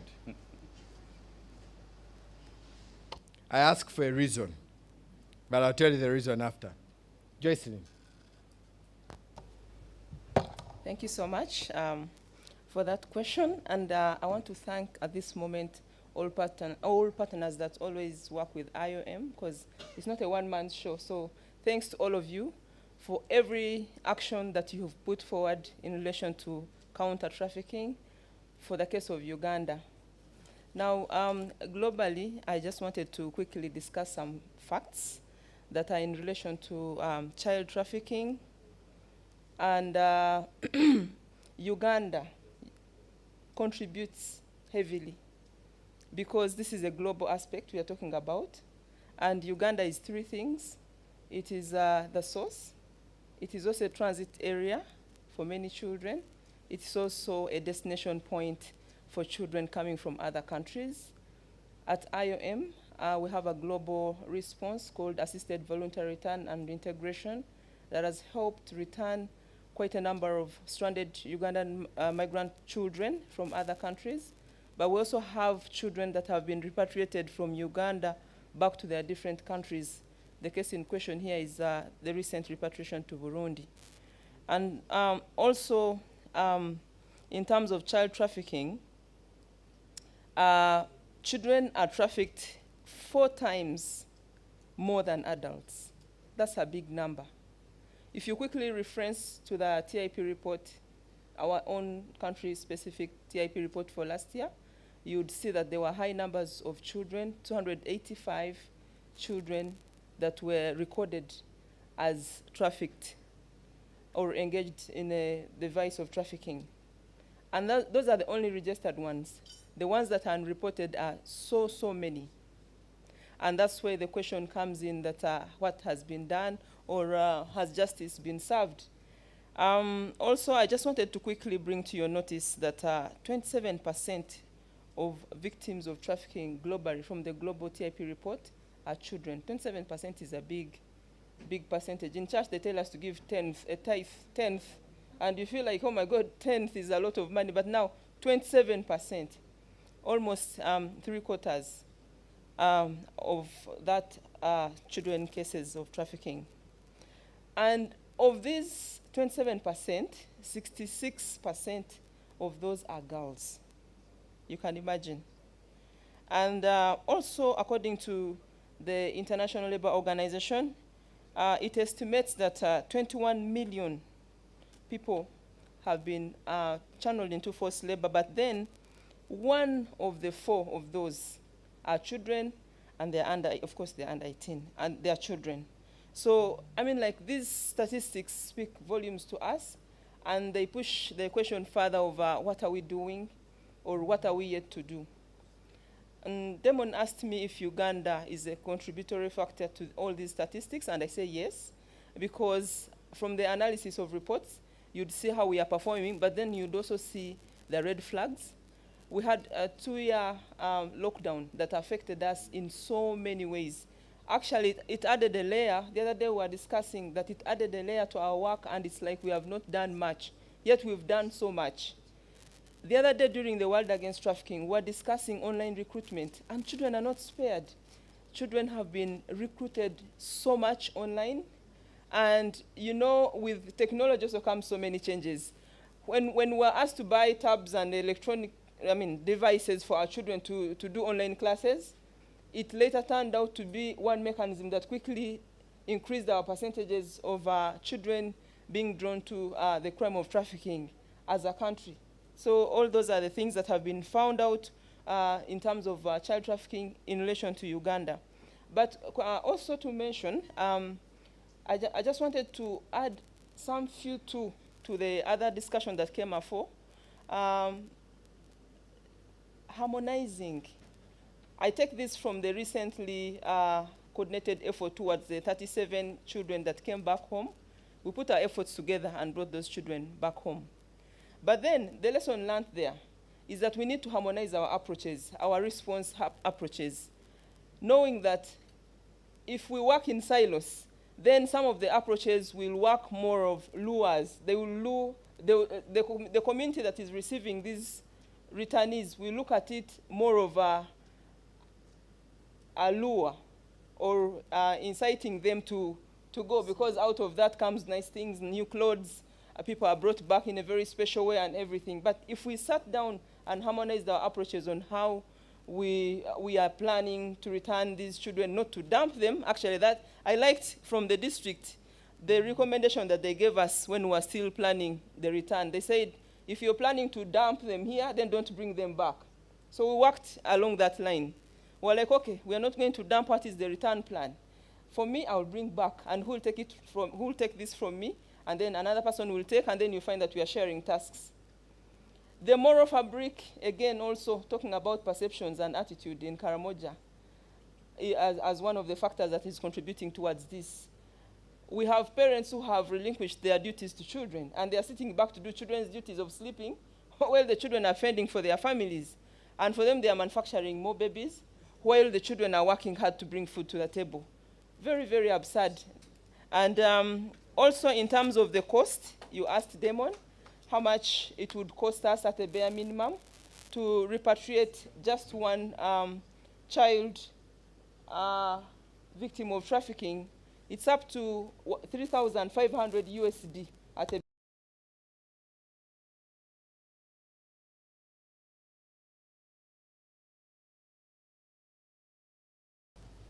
Can we please have the anthems and then we continue? Just one stanza.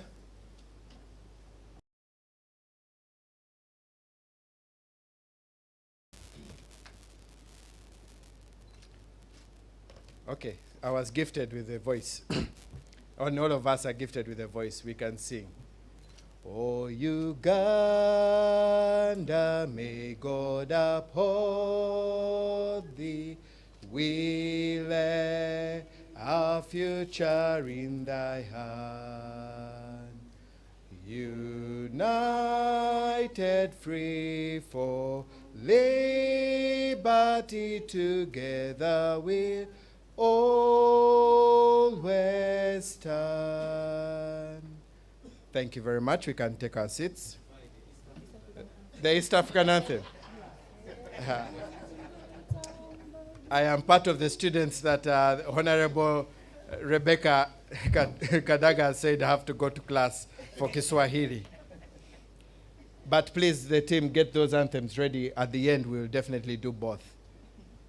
Joycelyn, you can wrap up your Yeah, I was trying submission. to come to your second question, where you were asking that how much would it cost IOM to return a particular beneficiary, mostly a victim of trafficking. And I was saying at a bare minimum, judging from the recently returned victims of trafficking who were children, it is 3,500, putting all costs together, pre-departure medical screening, transportation, and then the transit kind of support until their final destination at a bare minimum. $3,000, and then also the Ministry of Gender was given 10 million for 1 quarter. That goes for only one rescue of only 30. There is something missing.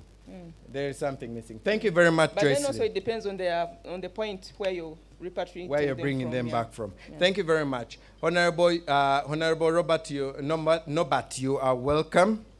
And we are glad that you have joined us. We're here talking about taking stock on child trafficking, and our response is, has justice prevailed? And you have a panel in front of you of able persons. We have KCCA represented by Zaina. We have Ministry of Gender represented by John Mugisha. We have the development partners represented by James Yesiga. We have the coordinator for the trafficking in persons, our brother and Commissioner of Police, Julius Tunom Juni. And then we have also the LC5 chairperson. I know you were also an LC5 chairperson one time. So your brother is also here from Napak District, the LC5 chairperson, John Paul. Codet, I've got it right this time. Yes. And then we also have the Office of the Director of Public Prosecution represented by Jacqueline Okui. We have IOM that is responsible and supports in the returning of migrants across the border. And then we have also the Coalition Against Trafficking in Persons CEO, Lydia Buite. Those are the panelists we have, and you found us having the engagement and the conversation, quite an interesting conversation on this issue. I am now going to jump straight to the 2 last persons, and then we will proceed with our program to hearing from the call to action that has come before we receive the minister to address us. I will jump first to Lydia, and I'll end with ODPP. Lydia, when it comes to the issue of children being trafficked, we have heard so much about the rehabilitation centers not being adequate. We have heard about the children not receiving the adequate attention and all that. In your own opinion and from what you heard from Honorable Flavia, in a short, precise, and I know you know how to take things home, could you please help us understand, from the civil society view, what is the situation? How are we doing? Are the civil society still able to carry on? We have heard of the fact that funding has shifted to Ukraine. I don't know if it is still going to Ukraine. And we have heard that the funding has gone down for CSOs. What is the situation? If you end, where is our future? Where is the future for our children? Thank you so much. What is the situation? And has justice prevailed? Okay. What is the situation? I think the situation, we already know it, that it is not a good situation at the end of the day for our children, for the next generation that is supposed to take over from all of us, because all of us here, we are destined to become old, or we are on that road. So the people who are supposed to take over from to ministerial positions, members of parliament, name it, we don't know where they are, and we are not really taking stock of what needs to be done. Now, in terms of as civil society organizations, this is what we are looking at, and what are some of the challenges around tackling this a very complex issue of trafficking in person, particularly child trafficking, and is justice being served. We look at the issue of political will. Since morning, we've been discussing so many aspects and the different challenges that we are facing as a country, and the different stakeholders that are trying to do something about this crime. But the political will to address this issue, it has been ringing in my head. Do we have the actual political will to address this issue? Ladies and gentlemen, human trafficking is one of the 3 crimes that at the global level they are looked at as a security threat: terrorism, drug trafficking, and human trafficking. But look, governments have put a lot of money and investments, including our own very government, investment on addressing terrorism, on addressing drug trafficking. But they have not invested in addressing human trafficking, which also affects the next generation. If we took child trafficking or human trafficking as a security issue, I'm sure that efforts will be done and resources will be deliberately allocated to address this particular issue. So the issue of political will is very important, that as a country we look into ourselves and say, what do we want to see at the end of that day? That aside, I will just add something on what has already been discussed on the issue of societal mindset. Now, we've been talking about Napak, Karamoja region. Ladies and gentlemen, trafficking in person is not only happening, or Karamoja region is not only the sending sub-region. No. Actually, if we overemphasize Karamoja sub-region, the traffickers are going to move clandestinely and go to other regions and in fact leave them when they cannot stand anymore. So we need to look at it holistically, that Karamoja region and the country at large, it's faced with this crime. But where is it starting from? Societal mindset. Aside from the parenting issue, private sector is part of the society. Private sector and the individuals have done us somewhat a disservice. We talked about the children in sugarcane plantations. These are plantations that are being supported by multinational companies or nationwide companies.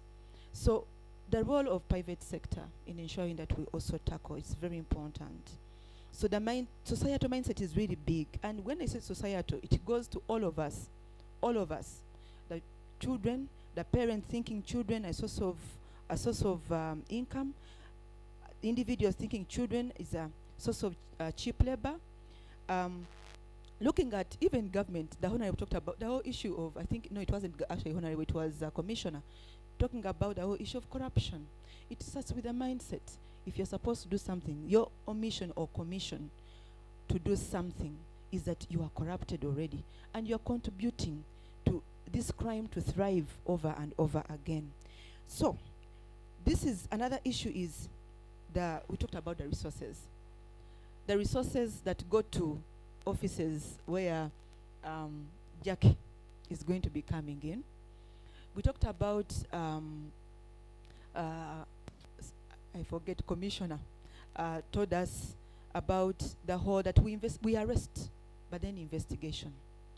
All those, they need resources. There is no way a case is going to be well investigated and prosecuted, and then the judges also are able to deliver an appropriate verdict. Because sometimes we take the case to court, but the judge is waiting for the proper evidence to be able to give the appropriate verdict in that particular case. So we need resources, and the good thing the Honorable Minister is here. We need resources to be appropriated to the trafficking in persons unit or something in the office of the ODPP. And these officers across the country, the resident state attorneys that are prosecuting these cases, they need to be trained. Trafficking in person is very complex. Even when you are prosecuting it, it's not a day-to-day case of murder, because in murder there are only 2 ingredients. Once you have them, you are good to go.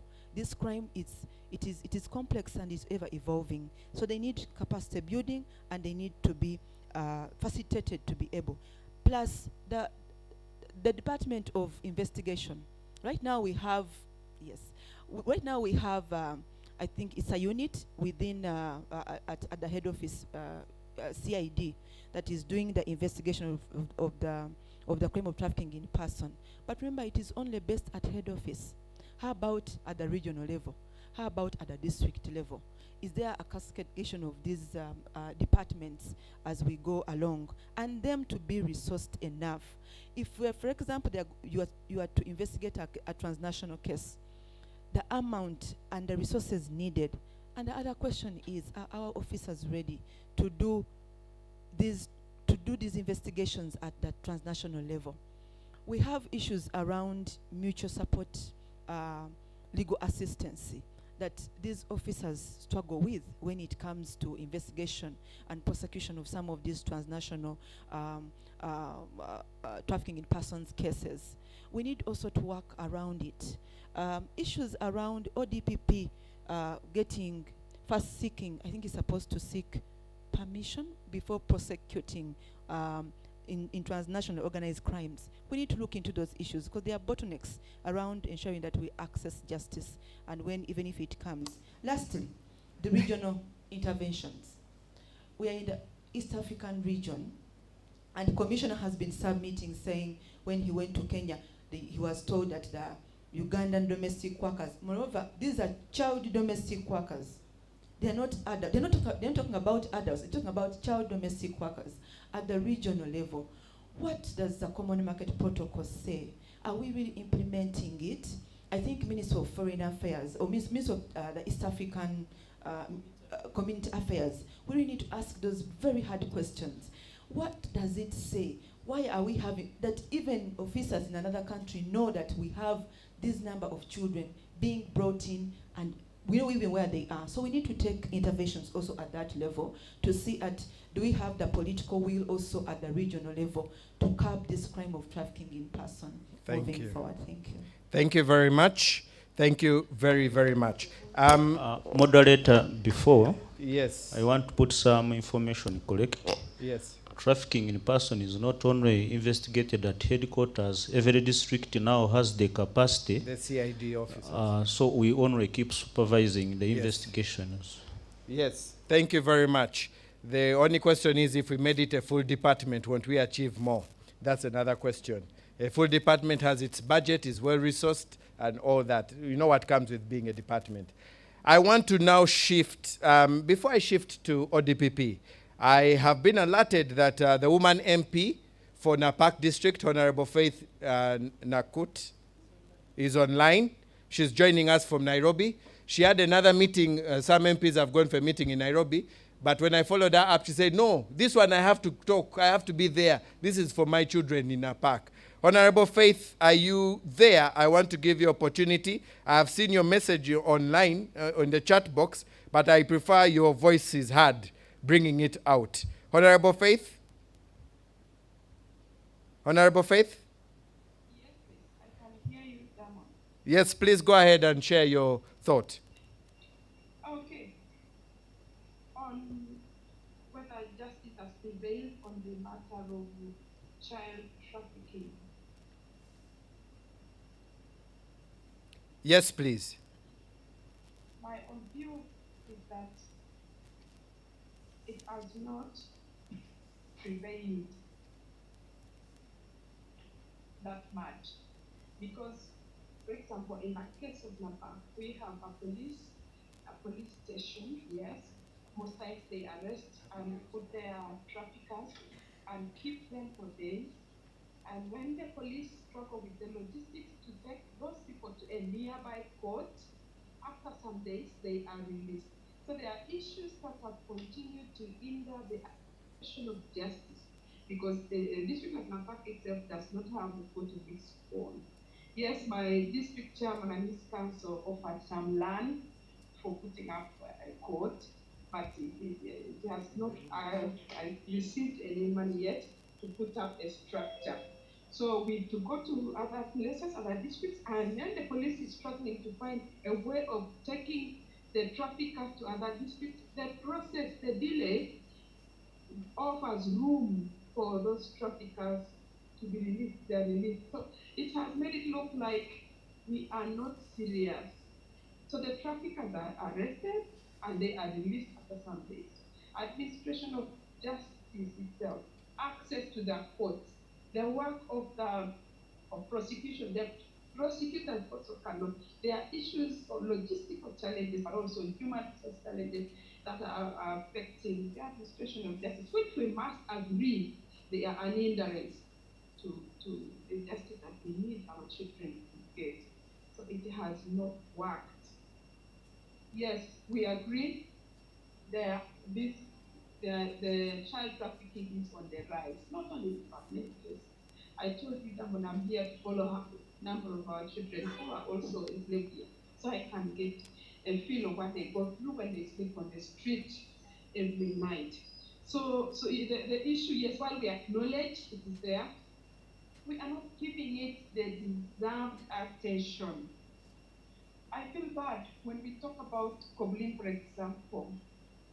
I followed through when my colleagues talk about Koblin. Koblin, yes, it's a national skilling center meant for youth. It doesn't have space or even capacity to accommodate children. It's not for children. It can't work, even if we say we are modifying. It has no capacity to do that. So in terms of rescue, where to put the children when they are rescued, we have not done enough if we should. Okay. And yet there is space to do it. My interaction with the technical team of Napak District, there is an option of identifying a school.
Thank you very much, Honorable Faith. Thank you very much for your words. We have received them.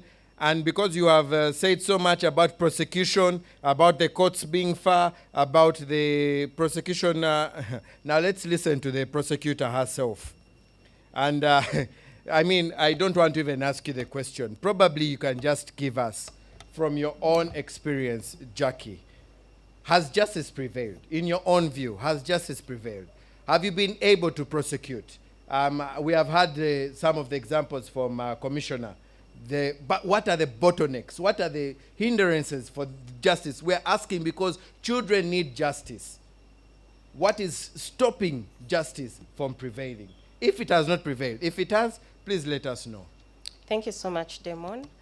I'd like to start by stating the mandate of the Office of the DPP, and this is because a number of us don't understand very well sometimes or confuse the mandate, especially with the judiciary. So the Office of the DPP is mandated to direct the police to investigate any information of a criminal nature and report to the Director of Public Prosecutions expeditiously. It's also mandated to institute criminal proceedings or prosecute criminal cases in all courts in the country with jurisdiction, save for the court-martial. So in that regard, we are responsible for prosecuting, ensuring investigations and prosecuting trafficking in persons matters. We have successfully prosecuted a number of cases, and I'd just like to report some of the statistics from the past year. We had over 30 convictions, and I would like to state that the report that the keynote speaker made reference to put us at tier 2, partly because of those over 30 convictions. We were able to identify 1,600 victims and also have 2,000 accused persons identified. We have over 600 cases being prosecuted in the courts of law. We have also embarked on plea bargaining. Plea bargaining is an initiative where accused persons decide to plead guilty for a reduced sentence or a reduced charge. And it's effective in the sense that victims don't have to testify or recount their stories and therefore be re-traumatized.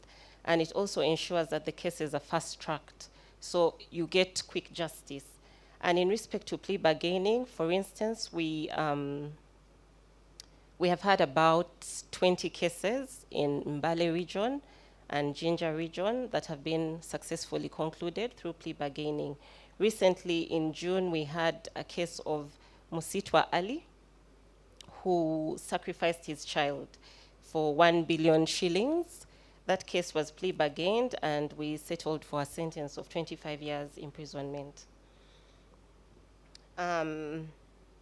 Concerning investigations, we have decided to embark on prosecution-led investigations. These are investigations where the prosecution gets involved in a case at the earliest opportunity as and when it is reported.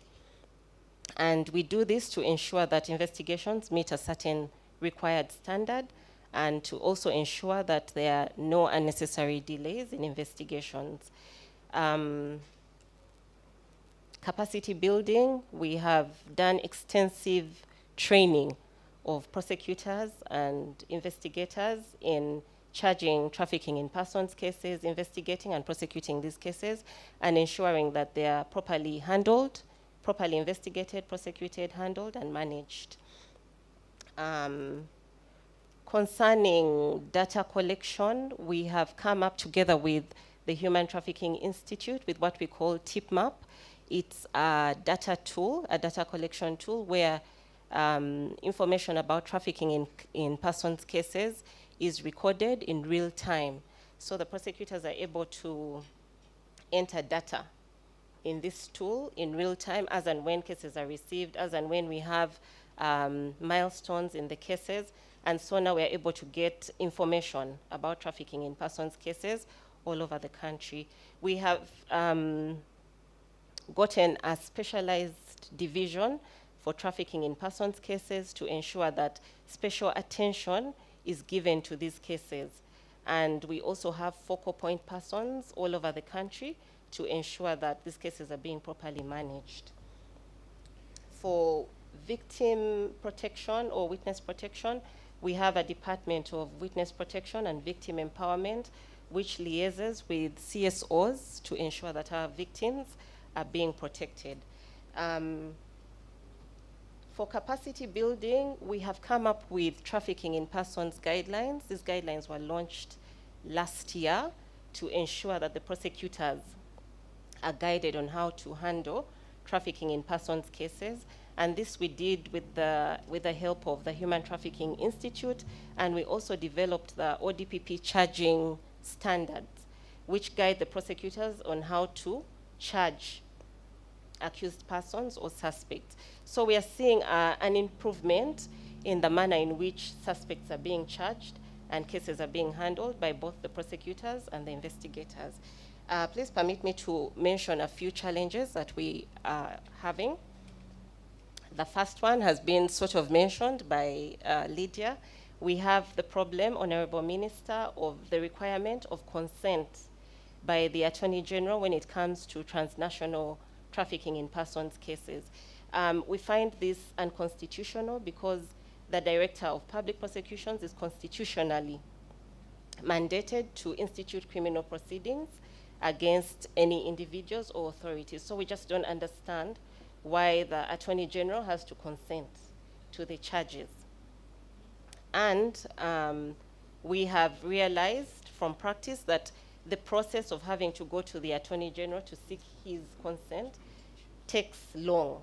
And so the cases take long in the system. We also have a problem of delayed investigations, and this is mainly due to resource constraints. In as much as we want cases to be quickly investigated, the police will tell us, but we don't have resources. We don't have resources to ensure that this case is investigated speedily. So they'll say they don't have resources to go to the crime scenes, and so those cases will sit on their desks for some time, and it slows down the justice process. We have also realized that investigations are slowed down, especially in transnational trafficking in persons cases, because evidence has to be obtained from abroad. And in a good number of these cases, we don't have any like bilateral agreements, multilateral agreements with these countries. And this is something that the keynote speaker talked about. So we need to have more agreements with countries, especially destination countries. I, for one, I have a case on my desk where investigations have stalled because we don't have a bilateral agreement. With the UAE, the police really tried to get evidence through Interpol, and they failed. So the case is just there, lying on the desk. I am just wondering if some of these challenges would be addressed with a stronger PTIP Act. With a stronger PTIP Act, yes, we really need resources. So if, if the PTIP Act can do that for us, well and good. So if we amend the PTIP Act, PTIP means Prevention of Trafficking Persons. Again, I was using abbreviations like LLM. PTIP Act is if it, and just for us to know that the PTIP Act, the Prevention of Trafficking in Persons Act, actually does not does not have a budget allocation to the fight against this. It has only offices created, but not a budget allocation. So we have offices, but they don't have money to operate. And when you talk about amending the PTIP Act, then we would also require an amendment in respect to that consent by the AG, to have it scrapped. Thank you. Thank you very much. Let's appreciate my panel. My panel has been really good.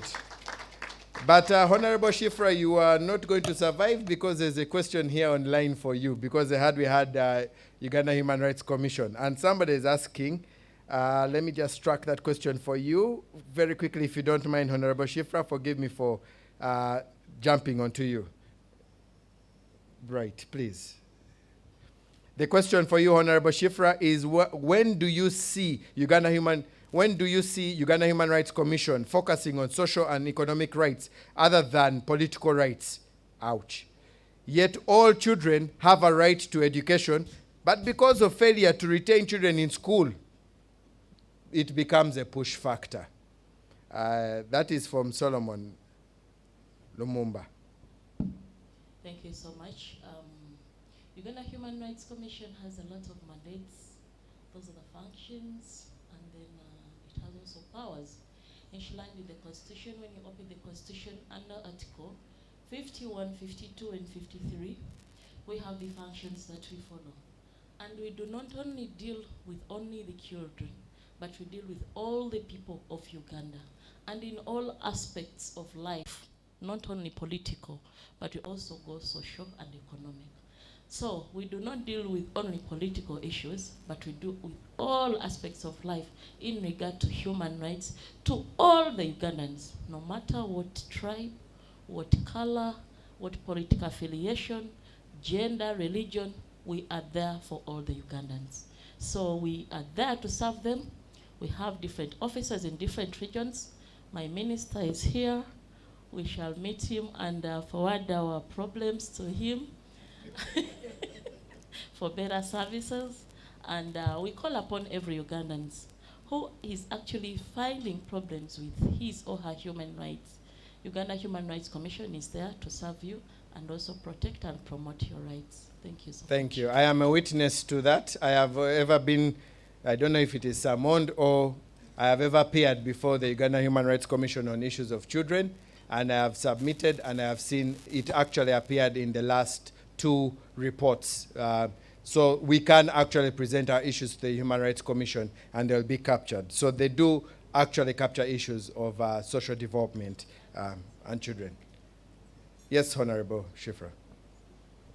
And in addition to that, the reports we really do make, we submit them to Parliament, and for the implementations of the recommendations that we've made. So these recommendations that we make are sent to different committees so that they are scrutinized and forwarded to our colleagues here, and they are put into practice or implemented the way we've really submitted them. Thank you. You can hand over the mic to our Honorable Flavia. There are also two questions for you here that are similar. The first one is our parliament in position? You've had the issue that has been raised here. The majority have said funding, support, the funding. So also the person online is asking, is our parliament in position to approve sufficient funds for the child rights program? That is Mark from Bulisa asking you. Then Solomon also asks, how can the relevant committees, the children's forums, and the entire parliament appropriate sufficient funding in the next budget towards child rights programs like recruitment of probation officers and maintaining them, not just recruiting them. And the remand homes, as John mentioned, they need funding to renovate them and for justice to be served. Yeah, thank you very, very much. And I want to thank the panelists for really doing justice to the keynote I made. And I want to tell you that Parliament has obligation to appropriate and to do budget, which we do very, very diligently, actually religiously. But now the challenge in Parliament is on Ministry of Finance. Releases. There's a time I almost fell onto the neck of the Minister of Finance, asking him why he did not release any money to a certain aspect in the Ministry of Gender, and he said, no, we released. I said, you released what? Zero release. For me, I've started even thinking about it as contempt of Parliament, that we just do a ritual to pass a budget and we are excited, we have put money, we have actually now tackled this and that, and then when we sit here, finance decides when to release and where to release. To release to even what we did not appropriate to, without even consulting Parliament. Minister of Finance decides to release very late, so that after 2 days they can pull it back. And they never account to us about the balance carried down.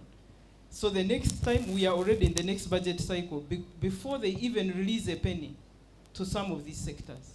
And so it has to us become a ritual, and I think government needs to really revisit this, whether we can establish a tool at Parliament which makes budget performance analysis, so that Minister of Finance every quarter is put to task.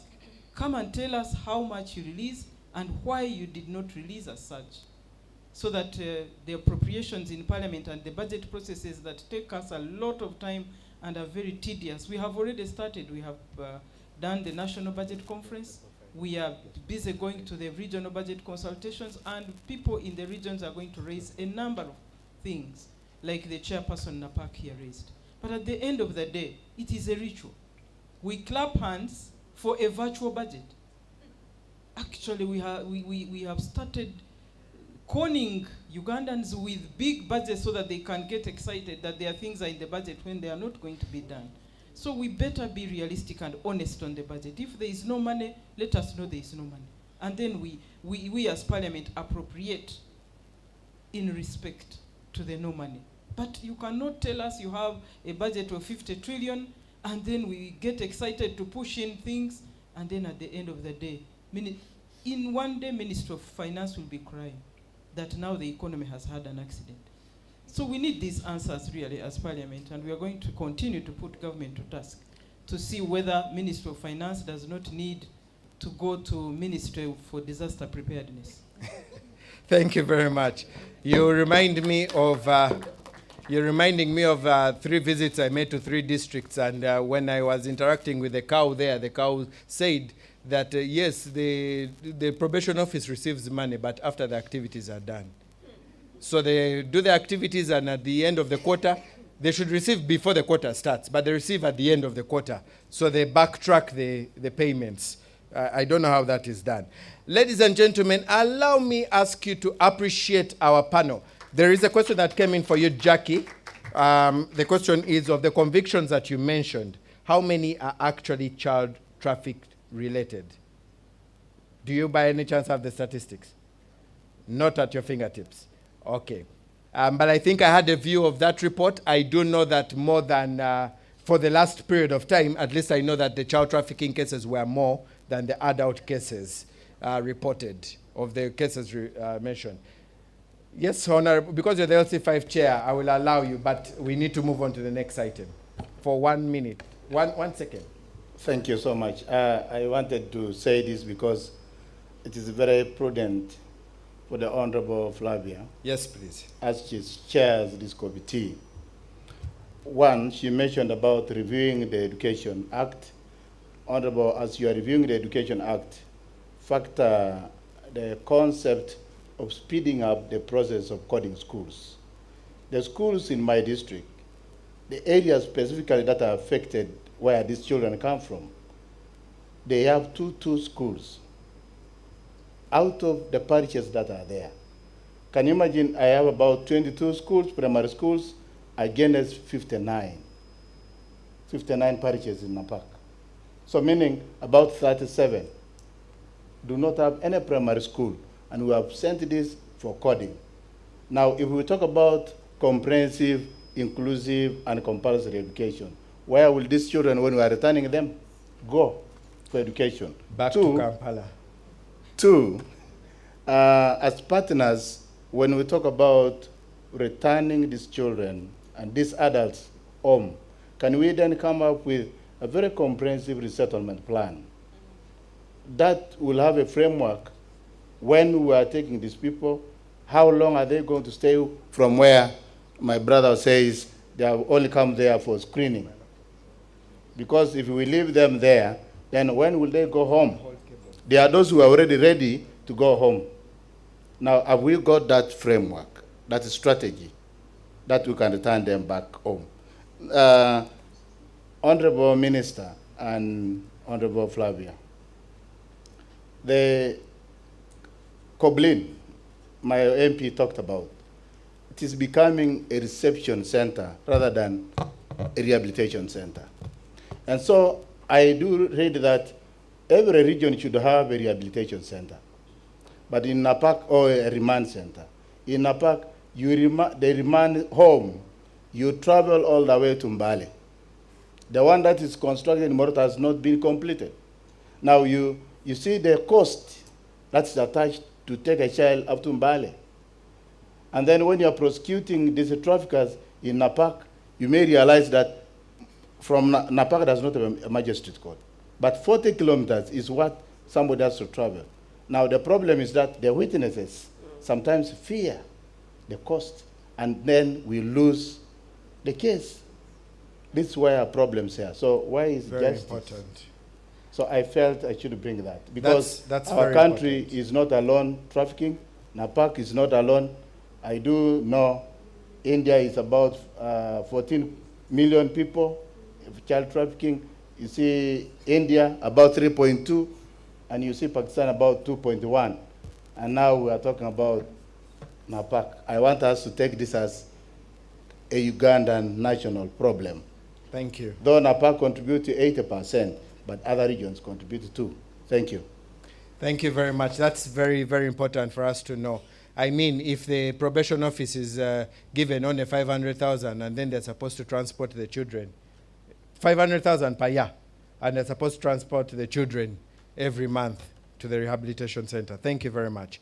Ladies and gentlemen, let us appreciate our panel for being a fantastic panel, and also everyone who has contributed. I will ask you to just stay there and request Mr. James Yesiga to come and read the outcome statement from the conversation we have had today. And after that, I will read the profile of our guest speaker, our guest of honor, and request the Honorable Member of Parliament to come and invite him as protocol would require.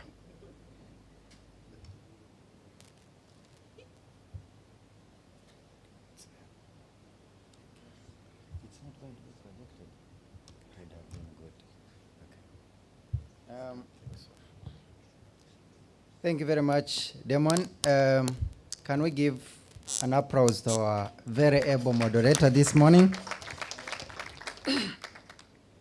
I observed protocol in your absence, Honorable Minister, so I would request that this time round I skip that in the interest of time. But I wanted to give a piece of extra bad news to our keynote speaker. Honorable Minister, our keynote speaker was Honorable Flavia Kawahenda this morning, and I wanted to give her another piece of bad news.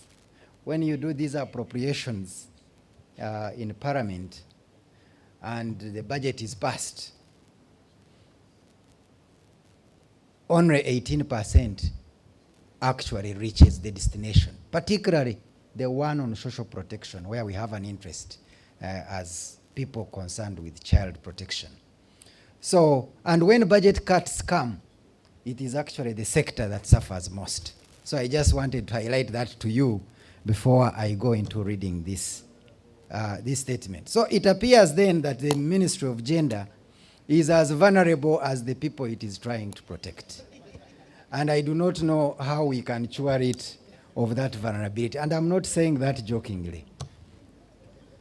In your absence, Honorable Minister, those of us here and those online made quite a number of observations, and I would like to quickly read these to you and to all of us for record purposes, but also for us to take them forward as our resolutions or call to action from this meeting.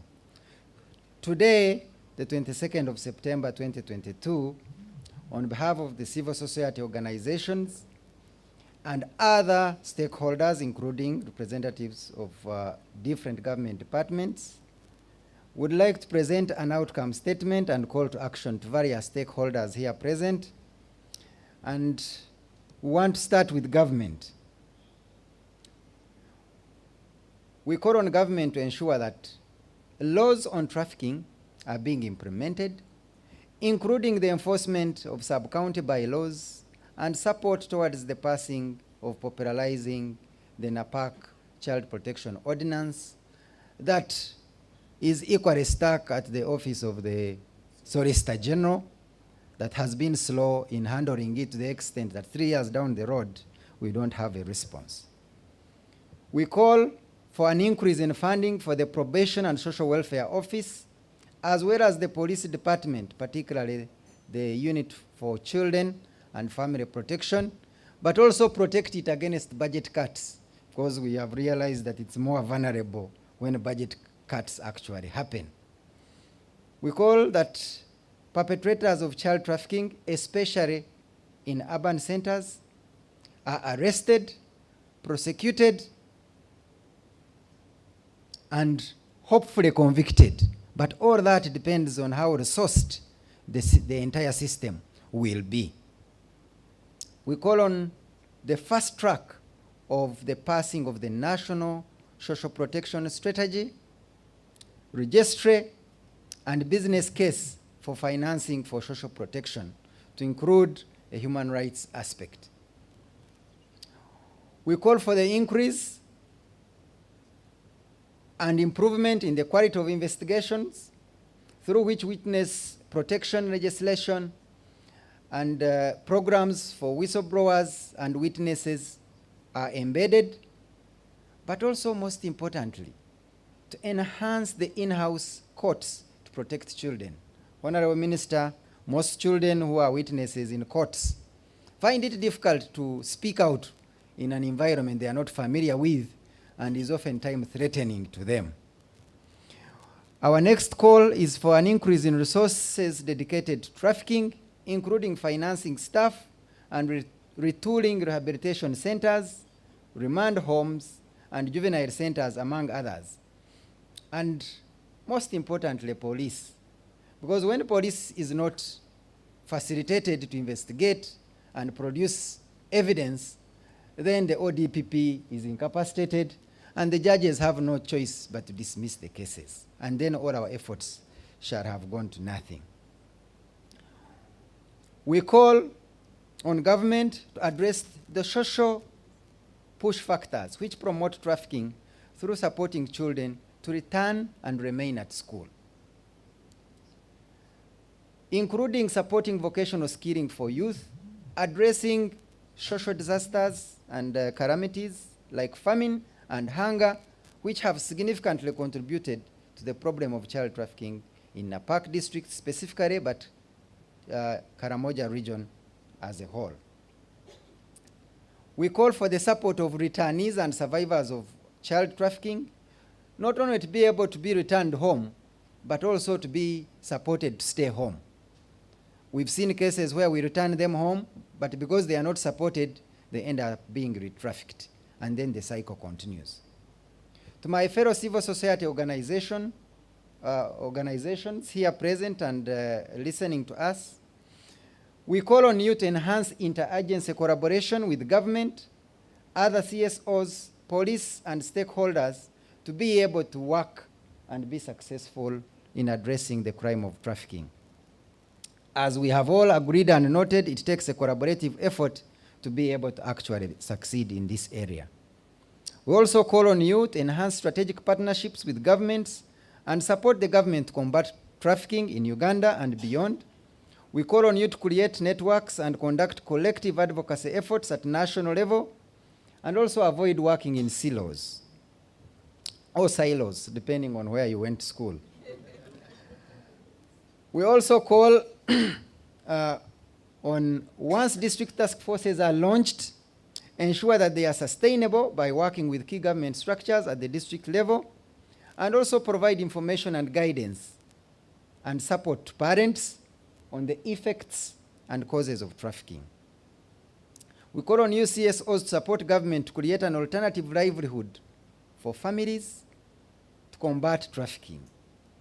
We call on you CSOs to better document and be clear and provide reliable and accurate data on human trafficking so as to have evidence-based interventions and legislation. To you, our district leaders, of course, we appreciate all the support that you've provided to these efforts, but we request that you continue to create awareness, but most importantly, mindset change around the push factors that continue to push families to let their children to be trafficked easily without any fight. To the public, families, parents, and communities who are listening to us, we all belong to these groupings. We request and call on you to join the fight against trafficking, which requires that each one of us does his little bit of contribution to this fight. We also call on you to ensure that cases are reported at various levels and on platforms, including social media. We have no excuse not to report. The opportunities are many, and kudos to the Uganda Child helpline, which has also even created opportunities to report on social media. So we have really no excuse not to report. And finally, to this category, we call on you to support the assessment of home environments before returnees are resettled. When the home environments are not conducive for the returning of the victims, we are simply postponing a problem. Finally, to the fourth estate, the media, we call on you. First of all, we appreciate you for all the support you've given to this fight. And we call on you to continue to raise awareness on trafficking in Uganda, and also call on you to increase national awareness efforts in various spaces, schools, religious congregations, and among various communities where you have access. And then finally, we call on you, our media support team, to work with government and CSOs to run awareness campaigns on trafficking in persons. For today, we could be talking about children being trafficked. Tomorrow, it could be one of our children or your own child. Thank you very much for God and my country.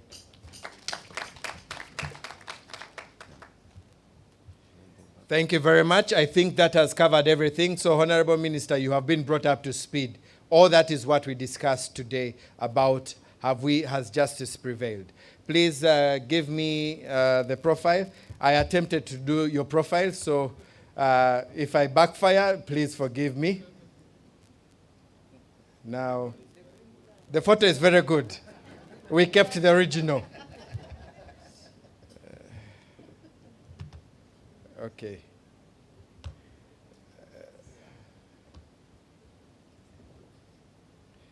It is there, but the screen is facing another direction. So our guest of honor today is Honorable Norbert Mao, the Minister for Justice and Constitutional Affairs. He is a Ugandan political activist and a lawyer, and a natural child rights advocate. He has been president of the Democratic Party since 2010. He was instrumental in trying to bridge the gap between the Lord's Resistance Army rebels and the Ugandan army by lobbying for the passage of a general amnesty law aimed by lobbying, not robbing, by lobbying for the passage of the general amnesty law aimed at bringing a peaceful resolution to armed conflict in northern Uganda. We brought that specifically because for those who are not aware, children in armed conflict is a form of exploitation and is an ingredient of trafficking in persons. So definitely our guest of honor has been in the business of rescuing children and ensuring that we have a peaceful environment. And like we have learned, insecurity causes the children to run away. Gulu district had so many children on the streets as a result of that. For purposes of not becoming the guest of honor myself, allow me ask the team to please go down, the panelists, and request the Honorable Member of Parliament for Chegegwa, Honorable Flavia Kabahenda, to please come and do the honors of inviting the minister.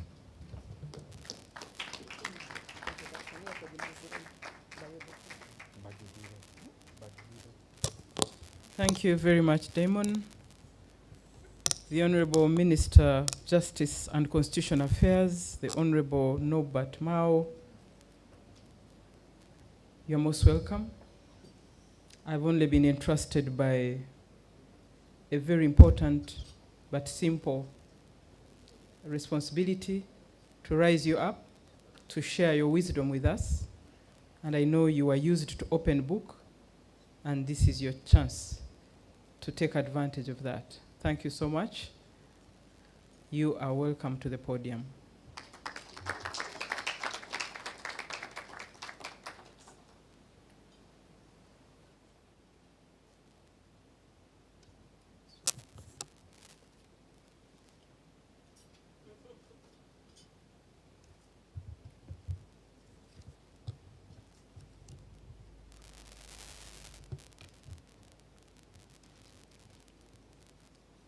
The Honorable Flavia Kabahenda, MP. You have to add MP because there's too many honorables in Uganda. We have councillors from LC3 up to LC5, and if you don't call them honorable, you get into trouble. So when we are addressing people like the Honorable Flavia Kabahenda, we have to add MP. I'm also an MP, but the one of Kameme, which means ex officio. Nobody voted for me to be an MP, but I'm there. They say, no Kamema atuka, as long as you're in the vehicle. Commissioner Shifra Lukwago of the Uganda Human Rights Commission, and our international partners, all our guests, ladies and gentlemen who are in this struggle. My assistant has been harassing me for so many days to make sure that I come here. Because at the time of coming here, I have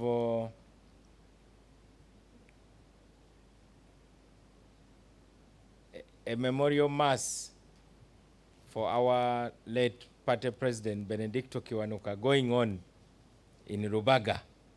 So if you have any doubt as to the importance I attach to this meeting, that should give you an idea. Because ideally, the president of DP should be at Rubaga Cathedral. But yesterday I was also at the High Court, where Chief Justice Benedicto Kiwanuka presided. I would like to congratulate you on organizing this dialogue. I've been informed that this is the second one of its kind. But more importantly, I congratulate you for making the transition from being merely concerned to becoming involved. If you want to know concerned people, go to social media. They are not involved in anything. They actually do nothing, but they are very concerned. The world is not changed by concerned people. The world is changed by involved people. So you deserve praise for taking one step forward. To use a familiar cliche, instead of cursing the darkness, you are lighting candles. Everybody can curse the darkness. It is too dark. Can somebody do something?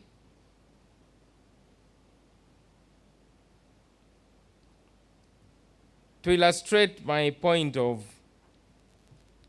the difference between being concerned and being involved, I tell you what I always repeat. Imagine somebody sitting by the shore of the sea, and somebody who has been swimming is drowning. A concerned person will start reflecting on the painful death the swimmer is going to face. He will ask himself, what will happen to his family, wife and children? A widow, there will be orphans. That is a concerned person. An involved person will quickly throw away any clothes that may hinder quick swimming and dive into the water and do his best to rescue the person who is drowning. That is the difference. And by the way, concerned people are the majority. Involved people are the minority. But it is the involved people who make a difference. Thanks to you, this subject is being talked about candidly. And that's the reason why I made it a point to be here. You have named other crimes like terrorism and drug trafficking. And you have said human trafficking seems not to be facing the same attention that terrorism and drug trafficking seem to face. Obviously, NGOs alone will not solve the problem. I'm therefore pleased that we have got other partners. The DPP's office is here. We have got security agencies like the police, they are here.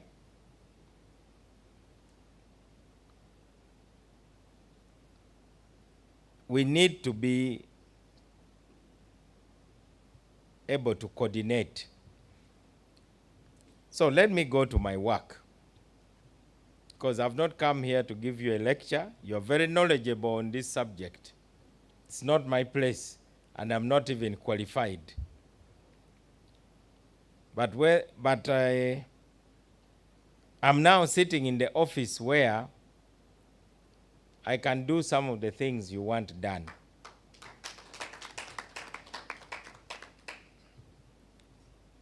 The other day we were with musicians. We are trying to find a way of helping them so that they earn money. So if we can pay attention to musicians who are complaining about the infringement of their intellectual property, surely why can't we protect our children? These are the future ministers, the future presidents. It is our duty to protect them. You have proposed budget increase. We have now started the budget cycle. The high-level budget conference took place last week, and budgetary discussions are going to go on. MPs are going to be discussing the budget even before the final budget is read. The cabinet will discuss the budget. I know this issue cuts across ministries. And the ministry I head is really a service ministry. We don't really have any work of our own as Ministry of Justice and Constitutional Affairs. We do other people's work. In a way, we are like a train station. We are not a destination, but we are the only way you can reach your destination. You must pass by, even if you are the president. Because even when you appoint people, the instruments are prepared at the Ministry of Justice. Even if the president signs a treaty, we have to look at it and give our opinion. Even if an LC3 council passes a bylaw banning the cutting of trees, we have to look at the bylaw. Our job is to really serve everybody. To that extent, we are very well placed to coordinate things. So I would like to promise that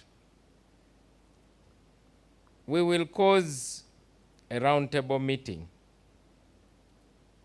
It is you to tell me who you want to see in the room, and we shall get them there.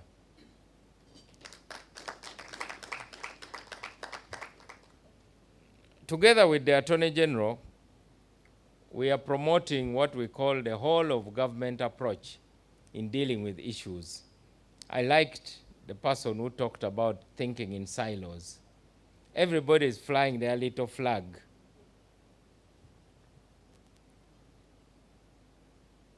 At the end of the day, we must move as the entire government. We must move as Uganda. This is the only country we have anyway. That doesn't mean we cannot disagree. I think there's a problem when people think any person who disagrees is fighting. How do you get to the truth if you don't first start by disagreeing? Every day we are trying to get to the truth. Some of the truths that we take for granted, people died for them. So, the network and the coalition just tell me that I want the Inspector General of Police in the room, that I want the Minister of Internal Affairs, that I want the Attorney General, that I want the Minister of Foreign Affairs. We shall get them in the same room and we discuss this. Because that's what you want. You want correct decisions and action. The Ministry of Justice is not my plantation. It's an office for the government. And when I'm sitting there, I conduct myself officially because I'm doing official work. When you walk through my door, I don't look at any other thing apart from the fact that you need a service and it is my duty to do what you want. Like most of you, we all have biases. I'm sure you have biases against the police, you have biases against immigration, biases against government, biases against the president, biases against our political parties. But you do yourselves a disservice if you make your biases the foundation of your search for the truth. I also had biases when I entered the Ministry of Justice, but I decided to leave my biases behind. I left them outside the gate. So anybody I deal with in the ministry, I assume they are the best, most competent, most efficient, most knowledgeable, most qualified, until they prove otherwise. In other words, I leave you the burden of proof. And that's how I will treat all of you. I am not an easy boss. Those who have worked with me know me.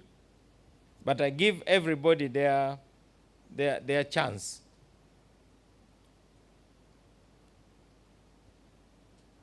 And what I do is to set broad goals.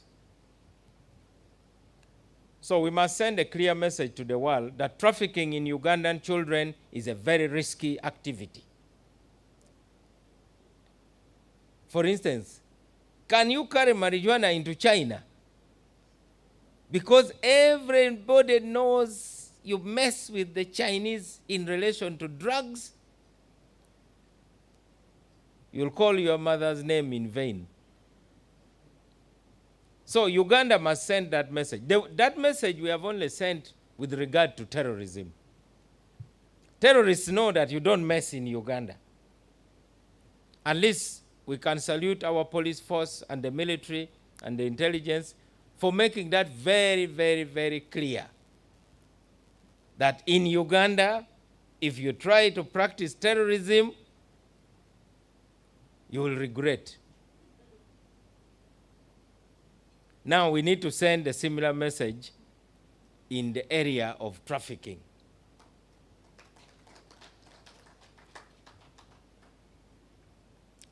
So we will have to start by blacklisting the companies that have been cited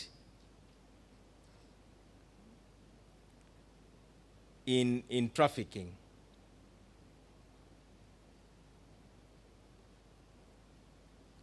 And we need information. You people know the companies that are involved.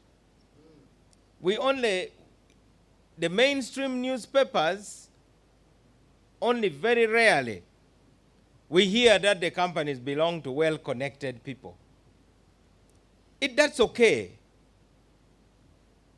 Are you the mother or father of those children you are trafficking? You produce yours and traffic them.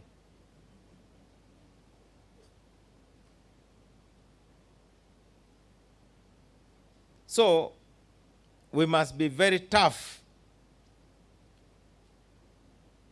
God is a God of love, but he's also a very tough God. For those of you who read the Bible, somewhere between Genesis and Revelations, there are some stories. One time God decided to drown everybody. You know, drowning your children. So he sent rain for 40 days, and everybody drowned, except those who were lucky enough to enter Noah's ark. He didn't stop at drowning. He warned those who had survived. He said, this time it has been water. Next time it will be fire. Indeed, the next time he sent fire to burn down Sodom and Gomorrah.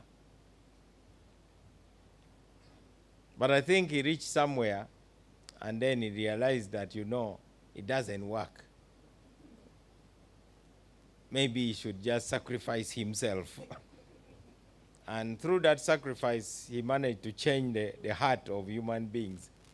Any government should be a loving government, because that's how you change societies. even if God had brought another flood, I think people were going to be more stubborn. But that figure on the cross moved everyone to think twice and say, I think this is now very serious. So, we have got to draw a line like God has drawn lines. But all the same, he did not abolish hell, as you know. It is still there. Our preachers tell us that hell is not just fire, but is also a bottomless pit. So you are falling endlessly while burning. I can imagine the experience. You have nowhere to step, you know. Your feet cannot touch the ground. You are just falling endlessly while being burned.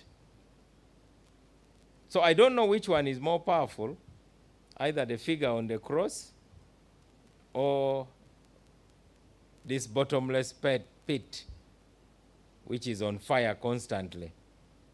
But my point is simple. We need to send a clear message that we are tough on crime.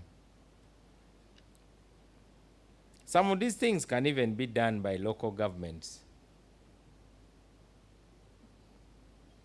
Local governments issue trading licenses. Why do you license some of these companies?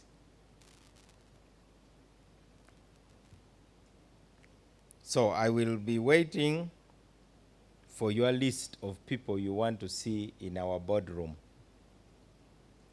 And before the end of October, we shall meet. And then you'll be looking at the faces of the people you are backbiting here. And I want to hear you talk straight to them, not hiding in Serena. And they will have the opportunity to respond to you. The other thing you talked about is law reform. Come with your clear proposals. Not general statements. Be very clear and say, delete the requirement for the Attorney General to consent, and we shall delete it. I don't know why anybody would want more work.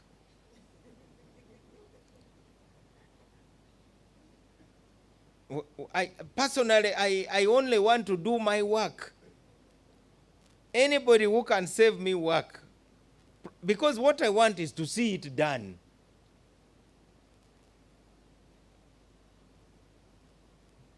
I'm sure the Attorney General will be very happy to say, please, take it away. We have enough files on our desks. Who wants thousands of files of trafficking?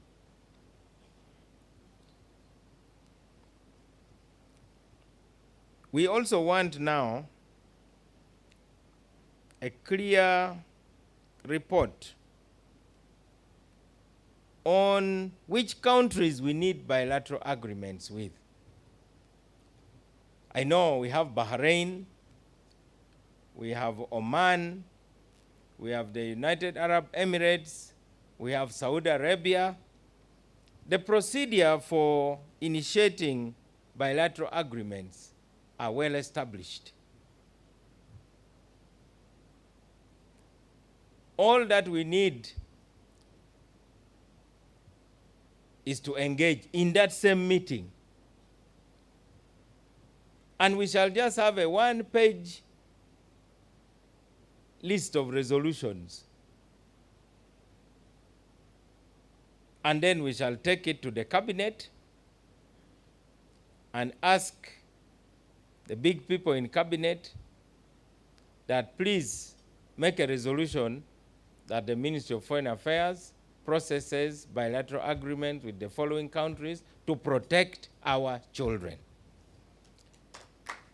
I'm sure those of you who have been in politics, even those of you who have not been in politics, you get these harrowing phone calls. My daughter is in detention somewhere. Even our ambassadors cannot visit them. Our country must start being respected. We may have our small country, but if we don't love it, who is going to love Uganda for us? You know, if you have your child, no matter what the child looks like, no matter its capabilities, that is your child, and people will love your child depending on how much you love your child. You see a mother with a child with a running nose, oh, boo-boo, this, then you also have to say boo-boo, particularly if you are looking for votes. You also love that child with a running nose. But if the mother is saying, don't come near me, first go and wash your face and hands. But you see a very dirty child that has been playing in the mud, running straight to the mother, and the mother just embraces. So if you are there for a campaign meeting, you also embrace the child because the trend has been set. It is as simple as that. There's nobody who is going to love Ugandan children for us. The Arabs are not going to love Ugandan children for us. The Bahrainis are not going to love Ugandan children. It is we, Ugandans, and the Ugandan government that must demonstrate that we love our children. It is as simple as that. See how other countries love their people. There is an American that is in Russia, a basketballer. No, yeah. It is in the news every other day. I don't see our media houses showing the flashing pictures of our people in detention. I would love to see NBS, for instance, saying, Miss So-and-so in detention in Abu Dhabi since 2021, counting the days. That would show that we really care. There's a journalist who has been in detention in Egypt. Al Jazeera is always running the name of that journalist. I don't know how many days now. So those small things show that we care. And it doesn't matter. They may ignore us, but we are not going to stop demanding that they do the right thing. Some of you think that if you demand once and they don't respond, then you say, they have refused, and you know they are powerful, they have oil, they are rich. It is okay. You be rich, you be powerful, have your oil, but these are our children, and we'll keep talking about them. I would have loved to see photos all over here instead of, these banners of yours, the silos, I would have loved to see photos of Ugandan victims of child trafficking, for instance. You should do media monitoring. I would have loved to see a compilation of news stories to show the extent of the problem. I'm telling you this just to offer some humble advice on the art of advocacy. I have been an activist, and I know activism. When we came to Parliament in 1996, the language was the Northern War. By the way, language is very important in activism. Be very sensitive about language. The words people use. When they are mobilizing people, say, domestic workers. So you imagine yourself cleaning carpets, making beds, which we do here in Serena. They are doing it here. You wash plates. It is normal because somebody must do that job. You don't expect that you are also going to be a prostitute, a resident prostitute, was still unpaid.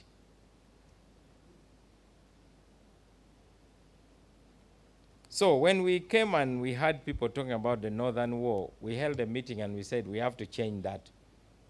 So we just changed it a little bit and started calling it the war in northern Uganda. And that changed everything. Because the northern war meant that we are not part of it. It is there in the north. And indeed, the government reports, when government officials would go to the UN, they would say, Uganda is now completely peaceful. And you feel like moving a point of order if you had the power. Say it is peaceful, but you know, 1.7 million people are still in camps. So what is that peace you are talking about? When you reach Karuma, you can't drive to your home. You must wait for a military convoy. Is that peace? So be careful with language. That's why I like the language of CNN talking about slavery. Because you must have a language which pricks the conscience. But NGOs are notorious for sanitizing things using language. Sexual abuse, rape. Sexual abuse, it is rape. Election malpractices, rigging.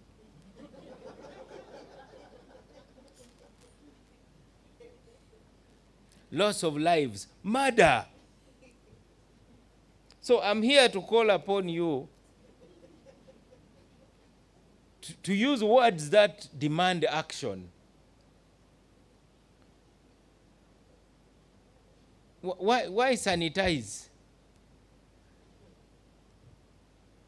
You look at the languages that are being used in the Ukraine-Russia war.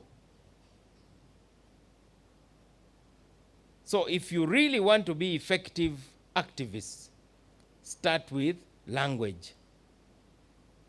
And it does, you can even use language that is dramatic. When we were campaigning against the structural adjustment program of the World Bank as students, we called it the stomach adjustment program, meaning you are going to eat less, things like that. So I'd like you to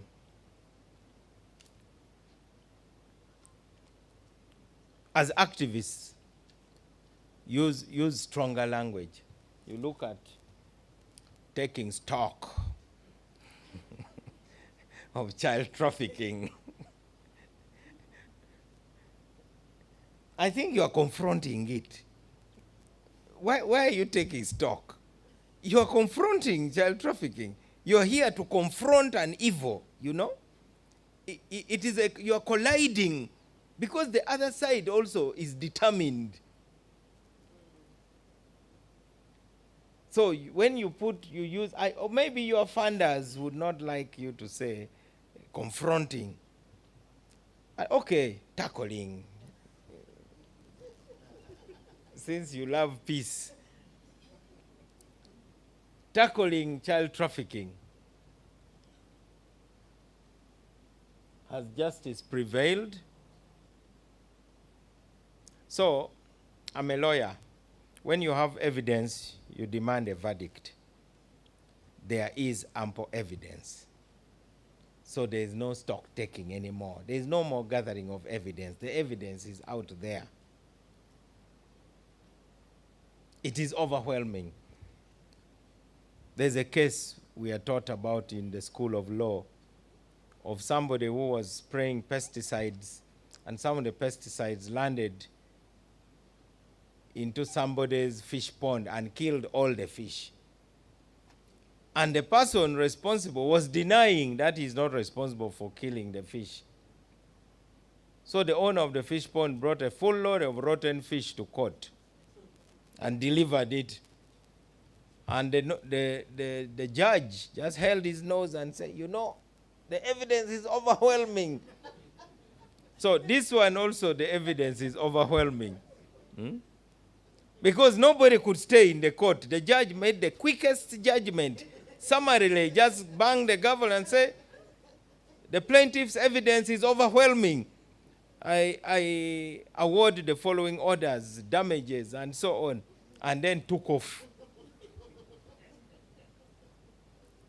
That is the stench of evidence that we have in relation to child trafficking. So that is my opinion on some methodology. Lastly, what would be the meaning of justice for children? I know you have brought the evidence of Karamoja. I want to advise the MPs from Karamoja, don't complain that they are talking about Karamoja. Every problem in the world has that particular incident which is the main catalyst.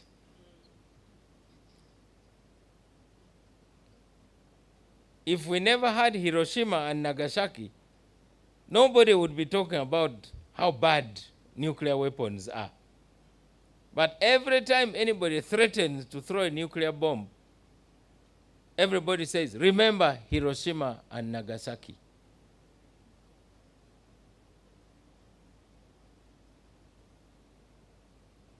When you are talking about the horrors of war, you talk about Luwero Triangle, northern Uganda.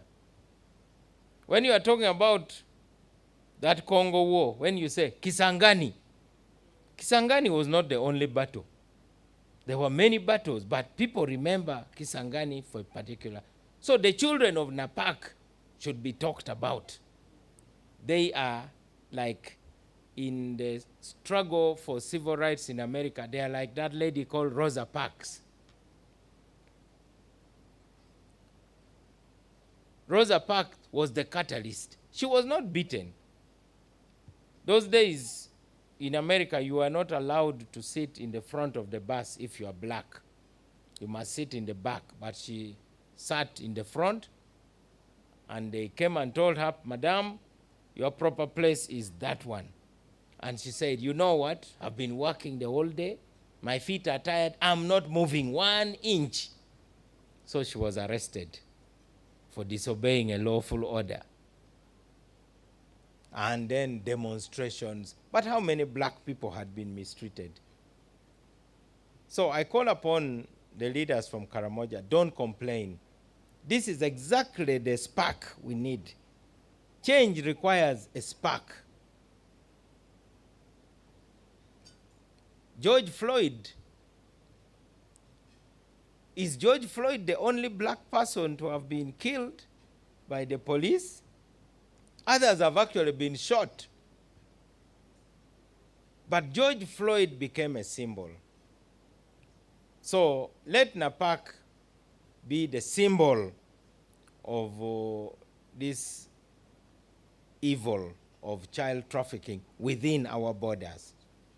We should actually look for another character from Middle East and make that person to be our symbol on a poster even. Those are my thoughts on effective campaigning. So, justice means livelihoods, health, and education. I am told that these children from Napak and other parts of Karamoja are actually a business asset. And like a good lawyer, I'll tell you my source. I sat with the Honorable Okeris, who is a member of the cabinet. And he told me that there are people who send these children to the streets to beg. And then in the evening, they must bring what they have collected. And then they are given something that can barely sustain their lives. Uganda police, you are the ones trained in detecting crime.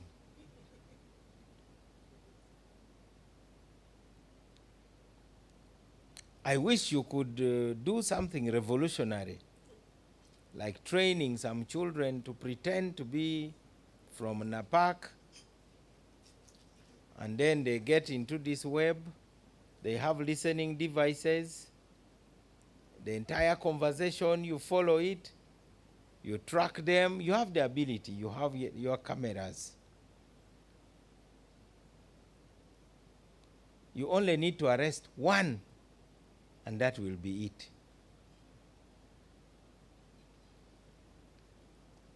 And when you arrest that person, it will send a message, and you will then be able to get the entire network. Alternatively, you can follow these children. You are cops, you know how to pretend. Because those of us who have been in politics, sometimes you're in a rally and you see people and you say, that one must be from the police. But they are there even holding your poster and cheering. But somebody will say, no, this one definitely is not your fan. This one is here on the job.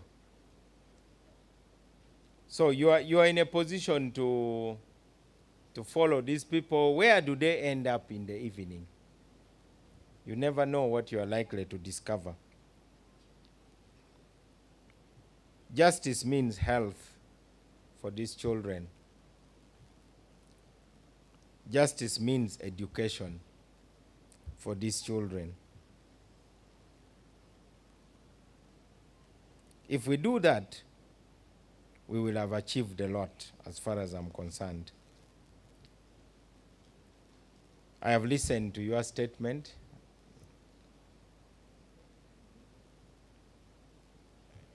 I entirely agree with what you want to do. Take note of the things I have said, so that we can work together. The only thing I can do really is to bring everybody you want to do something in the same room, including DPP. We shall, yeah, the real DPP, the person of Jane Francis Abodo. We shall make sure that she is there. If we all work together, we can contain this situation. I don't see anything which is too difficult. As far as the budget is concerned, it's all part of advocacy. As I go to sit down, I'll tell you a famous proverb that it is the hinge which creaks which gets the grease. You know a hinge of a door? If each time you're trying to open a door, it makes noise, quee, quee, you'll immediately look for some oil and put it quickly to stop it from making noise. So how come that this sector is not being oiled? Make some noise. It is as simple as that. Do you see the MP's pay being touched? You touch it, problems. So every time they want to cut budget, they go to the one of gender labor, the elderly, person with disability. Have you ever seen a parliamentary by-election being postponed because there is no money? But now women councils, the election have been suspended indefinitely, and the women are there also.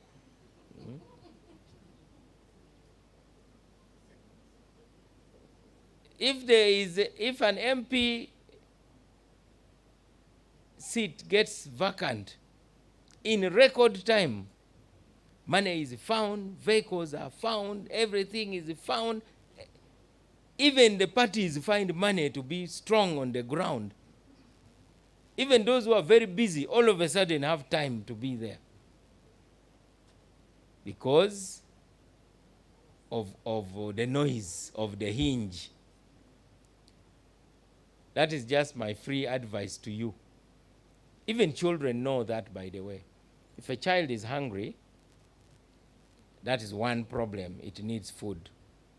So if the parents delay to bring food, then they cause a second problem, noise. So the parents then start saying, well, one problem is bad enough, two is now worse. So we can't deal with the noise. So even in a public place, a mother will quickly start breastfeeding a child. At that time, all protocol is yeah, because the noise of the child, all the men even will join the women and say, why don't you breastfeed your child? You woman, why are you not giving the child milk? So that is a technique that even babies know. So I want to call upon the coalition, please organize the parents of these people who are missing. We also need to meet them. Their parents, we need to meet them. Those who have survived, they are carrying scars. Let's see how to meet them and support them. You see, love can overcome anything. I have seen it in the north. People without ears, without lips, the moment they are loved, they are normal human beings, because human beings are a spirit. They are not just this body. Even if you have no hands, no legs, as long as that spirit is connected to other human spirits and the love is being felt, the person becomes whole again. So let us not just talk about money, money, money, money only. When are you going to organize a reunion, okay, for lack of a better word, of those who have survived and put them together? It's the only way, because the healing, that spiritual healing has nothing to do with how much money is in the pocket. That one is just to feed the flesh. You have been using a big word, psychosocial. That's just a big word for nothing. Basically, what you need is to feel that you belong to the society, a sense of belonging, and to feel that you are loved. Everybody needs that. No, nobody can do without it. That's the difference. Even animals, that's the one thing they need the most. And you cannot put a financial value on that. So are we offering that? So it means we must support the families where those people live.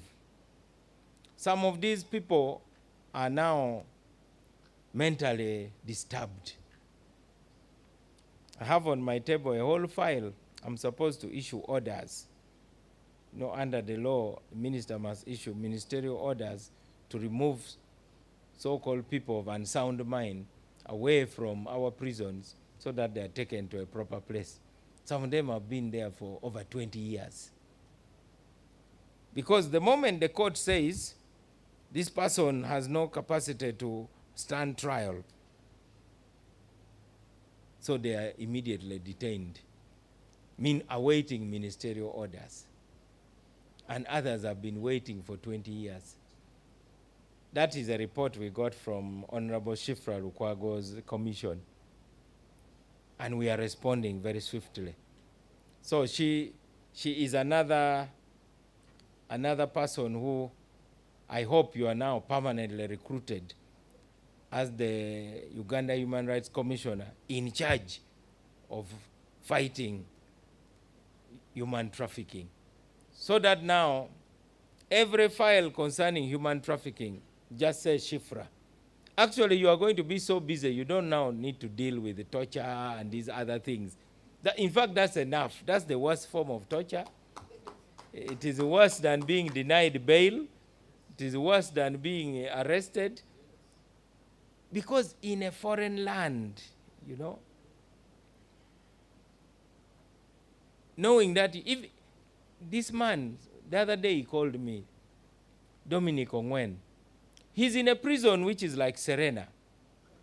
He has internet, air conditioning, microwave, cookers, everything, all television with over 100 channels. He's even attending a course, but he just says, I miss home, you know. It is a facility. If you are not a prisoner, he's even allowed visits by his wife, you know. It's a kind of prison, but there's still something missing.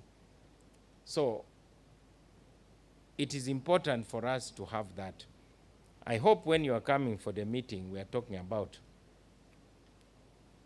you will have scanned copies of all newspaper reports that have ever been made on trafficking. Secondly, the list of all those who are in detention that you know about. Thirdly, the companies you know about that are aiding and abetting this evil. I will, of course, ask the PS to write. To my colleagues, the ministers, I'll write personally. They must come and tell us who is sleeping on the job. Interpol is there. All those are things. We have Uganda Registration Services Bureau. Some of these companies, they need to be reviewed. Have you people ever gone to know who the directors of these companies are?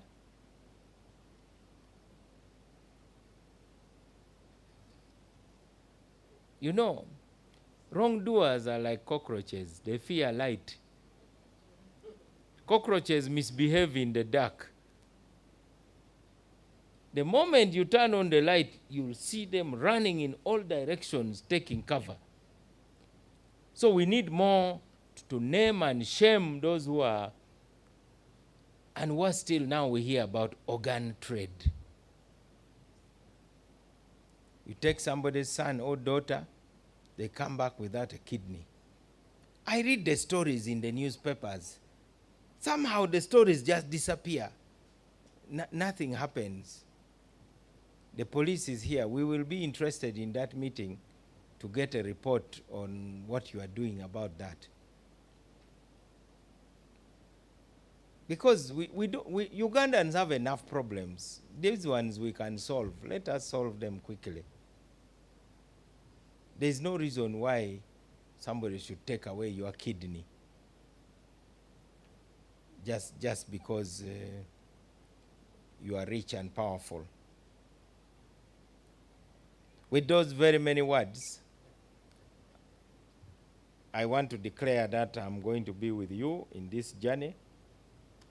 I'm new in the ministry, but I'm not new in the struggle. I'm just new in the ministry. And I'm not new in politics. And nobody who is in these Ugandan things is new to me. I know all of them. So we wish to encourage you. This is a civil society initiative that deserves all the support of the government. And speak up and speak loud.